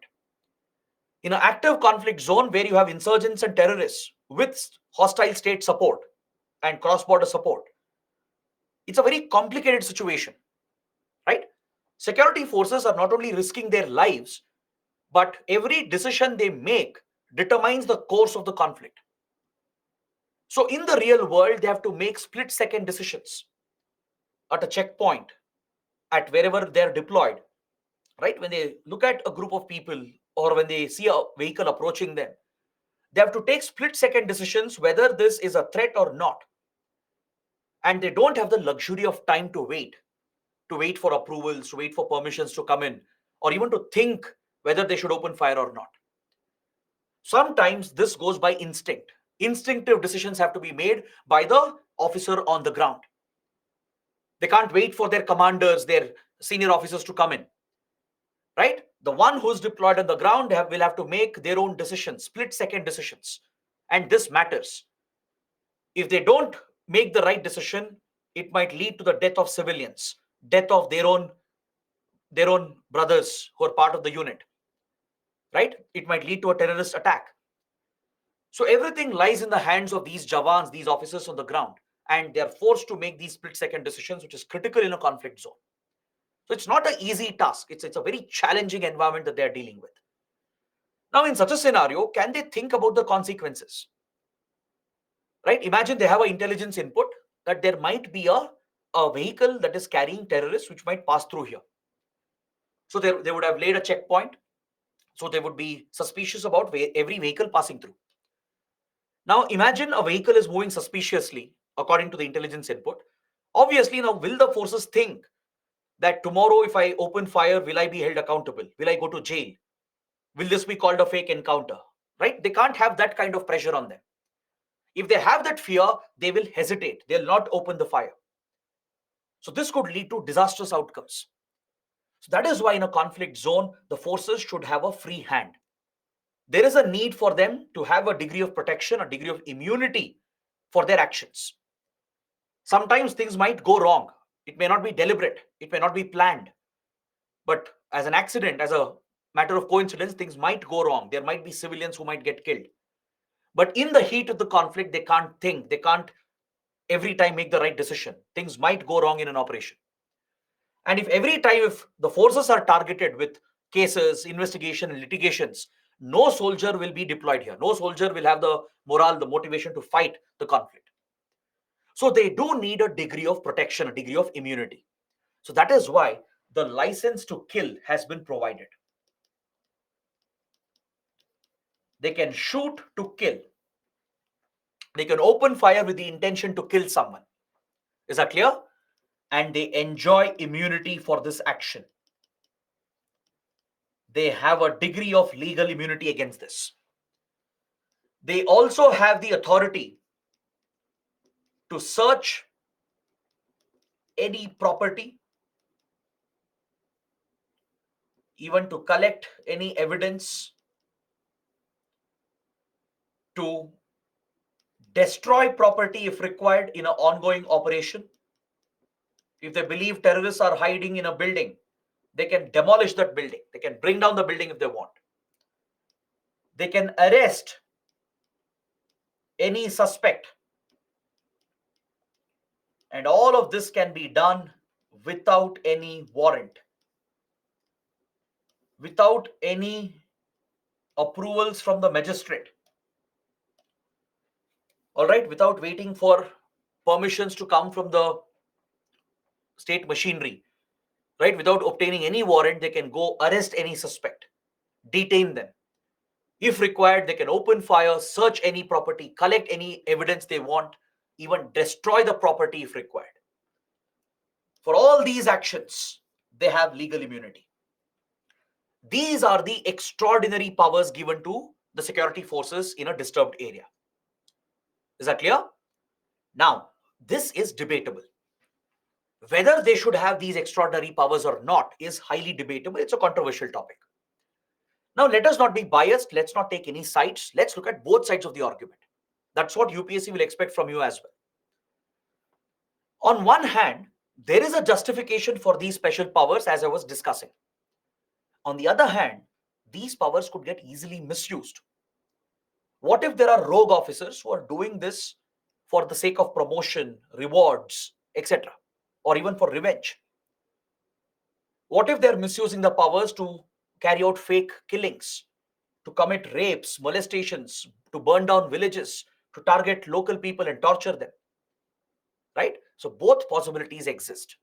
It's not a world of zeros and ones. It's not a world of black and white. It's a gray area. Right? There exists a middle ground. You need to look at that. So if you look at the pro argument, there is a strong argument in favor of AFSPA. This is supported by the government, the defense ministry, of course, the army itself, and the entire security establishment. They all support AFSPA. Why? Because as I told you, this is a very difficult environment to be deployed in. Your police forces are different. They are dealing with regular crimes, regular law and order situation. So their accountability is different. There, the chain of command is different. In an active conflict zone where there are insurgents and terrorists who are well trained, well armed, they have cross-border support, state support. It's not an easy situation to deal with. They might have local support as well. Locals might be backing them, supporting them. In such a scenario, the government is absolutely right. The defense ministry is right. The army is right.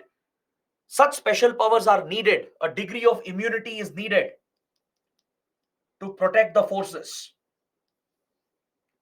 Or else, for every shooting incident, if there is a separate inquiry and investigation against the officers, do you think they'll have the morale and motivation to fight?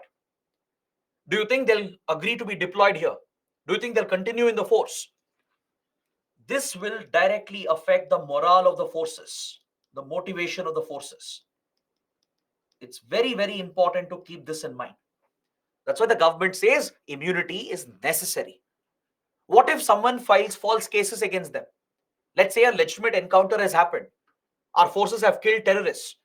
Tomorrow's local supporters, if they file a police case saying it was a fake encounter, will you encourage every such complaint? Will you investigate every such encounter? If you try doing that, you're going to harm the morale, motivation of the forces because you're questioning their intent. You are creating a hostile environment for the forces to operate in, and they will think 10 times before opening fire. That's not a luxury they can afford in a conflict zone. They need a degree of freedom to operate here because it's a very difficult environment. So that is the justification for AFSPA. The government says there are checks and balances. It's not that this is blanket immunity. Is that clear? It's not blanket immunity which has been given. The immunity can be waived off. Cases can be registered and investigation will be done if there is prima facie evidence. If there is a strong allegation, if there is prima facie evidence showing that there is some wrongdoing from our forces, then that is unacceptable. Right? Our forces are known for their professionalism. The Indian Army, the Assam Rifles, and all the security forces. Maybe we can't say the same about state police forces, but at least the central forces are known for their professionalism. Broadly, by and large, they are very professional, well-trained forces. They understand ethics. They understand law of the land. They understand it's a democratic setup. There's a civilian government which orders them, which has authority over them. So civilian government will hold them accountable. The judiciary can hold them accountable. The people can hold them accountable. So this provision is there. The immunity can be waived off. Cases can be filed and investigation can be ordered only if there is a strong allegation with prima facie evidence. This approval has to come from the government itself. Government has the authority to approve whether the immunity can be waived off. If a strong allegation comes with some strong evidence, then the government might remove the immunity and allow the police to file a FIR. Then an investigation will begin and the Army will handle its own investigation. It will order an internal inquiry. The police will conduct their parallel inquiry. Local police can register an FIR once the immunity is removed and approval is granted by the government. All right. So police investigation will happen. A military investigation within the army, as per the service rules of the army, will take place, and there will be prosecution of these accused if they are held guilty. They'll be prosecuted. If they're held guilty, they'll be given the strictest of punishment. But however, this may not happen in every case because there is a vested interest. This is the criticism against AFSPA. If the government itself is acting as the approver, if the army itself conducts its investigation and takes up the case for prosecution through military tribunals, there is no transparency. Military tribunal hearings are closed hearings. It's not open to the public, to the media. There is full opaqueness about army investigation. Whatever reports they submit, we simply have to accept that. And why will the government give approval? Because this could turn into a political controversy. Even if there is a strong allegation, a legitimate case is there, governments might deny approval because they are worried about political consequences. They'll be targeted by the media, by the opposition. So they'll try to bury the case. They'll try to cover up the case. This is a strong criticism because the government itself is acting like a judge. That creates a vested interest. The army itself is acting as a judge, creating a vested interest. So this is the strong criticism. The criticism is that there is no accountability. There are no checks and balances. There is a lot of opaqueness, and tremendous powers have been given to the security forces, which is unnecessary. Critics point out this is unacceptable in a constitutional democracy. They have even called it a draconian law. It's a very harsh word to be used in the public domain. AFSPA has been called a draconian law by activists, by the media, and even by several committees that have reviewed the functioning of AFSPA. The law is so strict and it has been so frequently misused since colonial times and even today that it's been called a draconian law. Is that clear? Now, can you provide this argument in the exam? Not as I discussed. You can talk about the pros of AFSPA, why it is needed, what is the stand of the government and the army. While criticizing AFSPA, be a little careful. You can point out that the powers given are largely discretionary. There is no accountability, no checks and balances. There's a lot of opaqueness. But don't call it a draconian law. There are other committees you can rely upon to criticize AFSPA. You can personally say that there is no accountability, there's a lot of opaqueness, there are many cases of alleged misuse of the law. It's absolutely fine. Right? It's well established that AFSPA has been misused. Right? So you can say that, but don't call it a draconian law. It's a very harsh term to use. Instead, rely on the findings of various committees I'm going to mention. Several committees have looked into the functioning of AFSPA. It has been reviewed quite a few times. We had various important committees like the BP Jeevan Reddy Commission. Please write down the names of these committees along with me. The BP Jeevan Reddy Commission. BP Jeevan Reddy was a former Supreme Court judge. Under his chairmanship, the Supreme Court of India constituted this commission to review AFSPA because there were strong accusations that AFSPA had been misused to commit large-scale human rights violations. Then we had the Santosh Hegde Committee. Justice Santosh Hegde, a retired Supreme Court judge, was also asked by the government of India, following severe criticism from the Supreme Court, to review the functioning of AFSPA.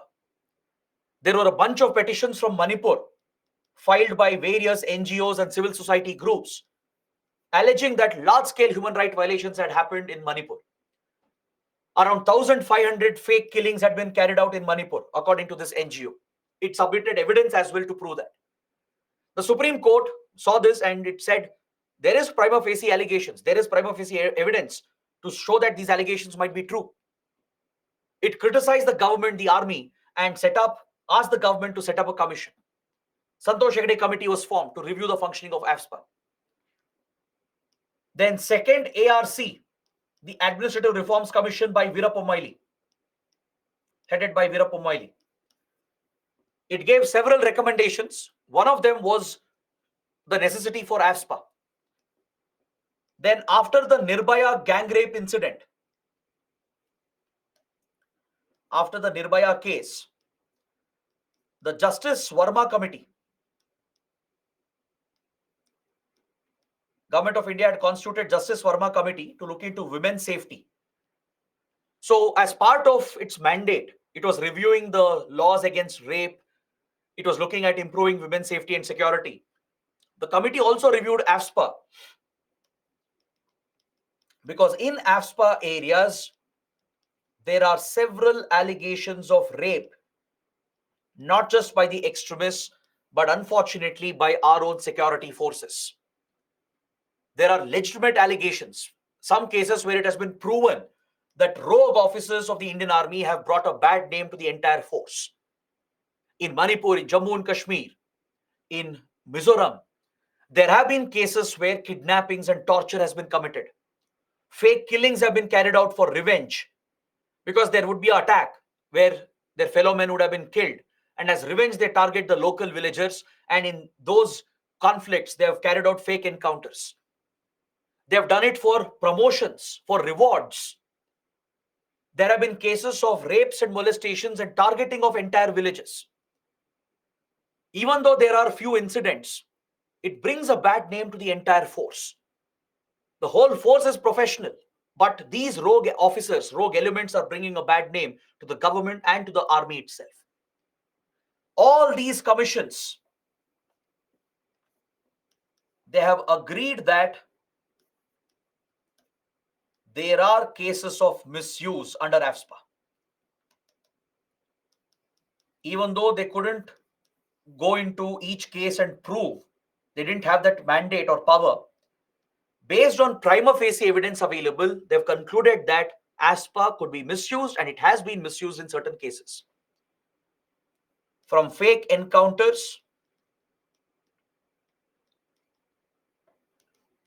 to rapes, molestation, human rights abuses, everything has been acknowledged by these committees. Such incidents have happened. That's why I told you the recent example in J&K. Just last week, there was a terrorist attack. 4 army soldiers were killed. Following this, a local army unit of the Northern Command from Rashtriya Rifles, they have picked up few local villagers near the Poonch Rajouri sector, near the LOC. They picked them up for questioning to get some intelligence on the terrorists, to see whether any local supported them. But in this process, 3 civilians were missing. Later, their bodies were found with marks, mutilated marks on their body, clearly indicating torture.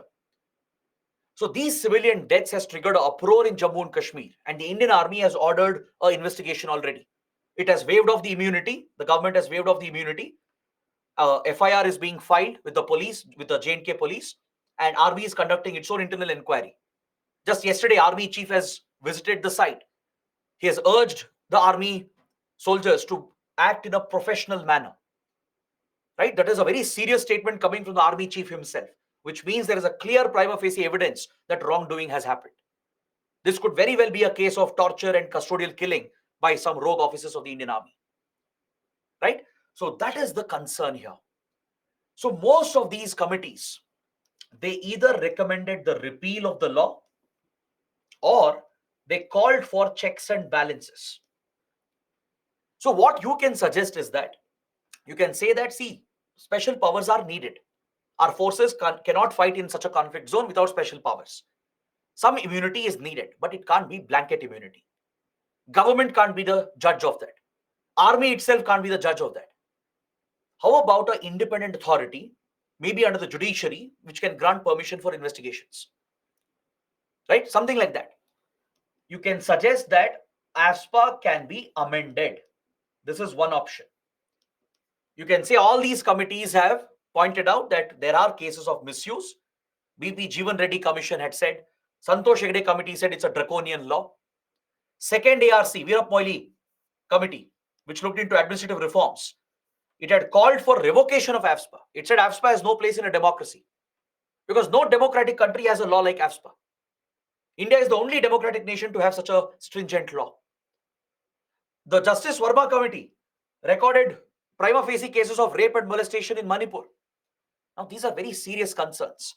So, either the law has to be amended or a new law has to be introduced.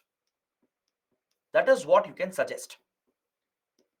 Instead of calling it a draconian law, say that these commissions also have flagged the concerns that some cases have come up where few rogue officers have committed violations. They have been held guilty and punished as well in some cases. So, given these instances, in a democratic state, we can't have such kind of state-sponsored violence. So, either the law should be amended to bring accountability and checks and balances to ensure the immunity is not misused, or repeal this law. It's a British law. Even if you amend it, the nature, the tone will still be the same, to crush the people. That's why the British were using this law, to crush the people. Right? So remove this law entirely, repeal it, bring a new law in place. So both suggestions can be provided from your side. So that is how you can take a balanced position on such a complex and controversial topic. Is that clear? So that is it for today. I hope you guys have understood everything. I hope it's been another interesting class. Just stay with me for a few minutes. We'll look at some doubts and questions and wrap up the session for today. Anjali is asking, CNB stands for what? CNB is just a short form I wrote for checks and balances. Checks and balances gives accountability in the system. Anjali is also asking, sir, Arunachal Pradesh shares boundary with Assam and Nagaland. Both have a history of insurgency. So my question is how it's not been impacted even 1% by insurgency. That's because Arunachal Pradesh didn't have any local factors. The local ethnic groups in Arunachal Pradesh, they had no grievances, no resentment. So due to the absence of local factors, Arunachal Pradesh has no local insurgency. But other insurgents have used Arunachal Pradesh for transit. Rahul is asking, sir, sometimes we see the misuse of AFSPA, and this has been a concern with reports of human rights abuses. Critics argue that the broad powers granted under AFSPA can lead to instances of excessive force and lack of accountability. Efforts are ongoing to review and address the issue to ensure a balance between security concern and protecting human rights. This is more of a statement. I think Rahul is not asking a question, is giving his opinion. That's absolutely right, what you have said. There are cases of concern, but it's being dealt with. There is a greater openness today from the army, especially, to deal with such cases. But again, it can't be done under this law. Either AFSPA has to be amended or it has to be replaced with a new law. That can be a suggestion you can always provide.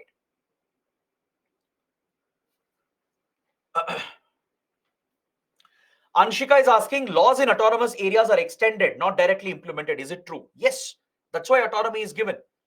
In autonomous areas where there is constitutional autonomy, laws passed by the state assembly, by the parliament, will not directly apply. It has to be approved, it has to be extended by the autonomous council.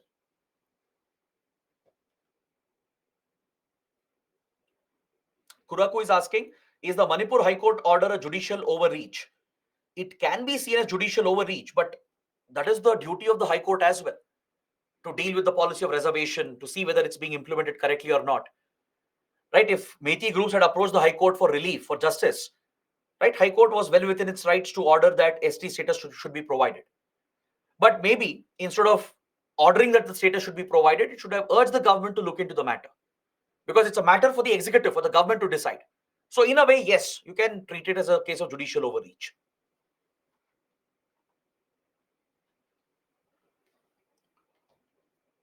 Sham is asking, the refugee policy of India not leads to allowing staying of illegal migrants. See, first of all, we don't have a refugee policy. There is no refugee policy in India. We deal with it on a case-to-case basis. Whenever a refugee crisis comes up, we deal with it on a case-to-case basis. So Sham is asking, if they come to India in the name of refugees, how the government will know all people come from other countries are refugees or illegal migrants. The only way you can come to know is by having better border checks. You have to catch them at the border itself. And as I told you, blocking refugees is not acceptable under international law. Protecting refugees is a humanitarian obligation. All right. In general, India has been accommodative of refugees. That's the right position as well. But illegal migrants are different. So to tackle illegal migrants, border security again is critical. Once they come inside, it's very hard to identify who's an illegal migrant, who's an Indian citizen, right? So ideally, it's through better border security that we should identify the refugees and illegal migrants. Refugees should be given protection for a limited period. Once things stabilize, they should be sent back. Illegal migrants should be blocked entirely, prevented from entering the country. That should be the approach. Abhijit is asking, sir, we also see there are some differences that have come up between security forces and state police. If it's a question, how shall we tackle it? UPSC is unlikely to go into that detail. Yes, in conflict zones, these issues arise between security forces and the police forces. Like in Jammu and Kashmir, for example, there have been these jurisdictional conflicts between Indian Army and Jammu and Kashmir police. Even in Northeast India, there has been a standoff that has occurred every now and then between state police and the Indian Army and Assam Rifles, right? This is bound to happen because in such a complex operational environment, these challenges are going to come up. But again, it's largely due to political reasons, right? Administratively, yes, there is one reason, because when so many forces are operating in the same conflict theater, it is bound to give rise to these jurisdictional conflicts. But the political aspect of it will not be touched by UPSC. So don't worry about it. That will not come as a question. Prince is asking, should illegal migrants be provided a pathway to citizenship, or should they face deportation? What is the solution for this? See, you can't provide illegal migrants with citizenship. That becomes a wrong example, right? If you give citizenship to all illegal migrants, then you'll encourage more illegal migration into the country. That becomes a burden. Ideally, some refugees can be given citizenship, those who can't be sent back, those whose lives are under threat. So refugees can be given citizenship, at least some of them. But illegal migrants, no. The answer is no. How do you deal with this? You can deal with this only with better border security, with better ties with the other country. Stabilize the other country, create opportunities in the other country so that they'll not come to India. Let's say India, Bangladesh collaborate together. We make investments in Bangladesh, create jobs in Bangladesh, ensure Bangladesh's economy is thriving. Why will Bangladeshis come to India? They won't. In fact, recently the immigration has gone down. The illegal migration from Bangladesh to India has gone down because Bangladesh has seen better development in the last 20 years, right? So that is the best way to tackle with it. Once they enter, it's very hard to identify who are illegal migrants and who are Indian citizens. That leads to a whole set of another controversy, which we studied under NRC. Rahul is asking, what's the difference between AFSPA and martial law? I think I'd explained this topic. I'd taken the same question in the last class. AFSPA is a special power given only in a conflict zone, imposed for a certain time period. Whereas martial law is implemented near border areas during conflict, when we are at war with another country. When India goes to war with Pakistan, let's say, right, during the 47 war, 65-71 war. In the border areas is where martial law is imposed, where the military takes over large part of the administration as well, and it has superintendence over the civilian administration as well in the border areas. So martial law is entirely different from AFSPA. AFSPA is a special power given only in conflict zones, in specified areas for a given time. Martial law is again a temporary provision where the military takes superintendence during times of war. This is done only in the border areas usually. Okay, so guys, these were the questions. Please go through the previous questions that have come. It's all straightforward. It's all based on what we have studied. Take a look at it. Tomorrow I can discuss maybe one or two, and then we'll proceed from here. So tomorrow what we will do is we will take up the next module. We will look at role of media and social media, how it is misused to create security challenges. We'll also look at cybersecurity. But of course, we'll need more classes. We still have two major modules as well after this. So we will have extra classes. Since there are so many new developments and big topics, we have to study everything in detail. Let's not rush through. Don't worry, we'll have extra classes, a couple of extra classes to complete the remaining syllabus. So let's meet tomorrow. For now, it might be the last class, but we will have extra classes to cover the remaining two chapters as well. So that is it for today. I'll see you tomorrow. Do let me know how the class went, and I really hope you have understood everything. Any doubts, You can ask me again tomorrow. I'll be happy to take up those questions. So that's it for today. Thanks for watching. Have a good day.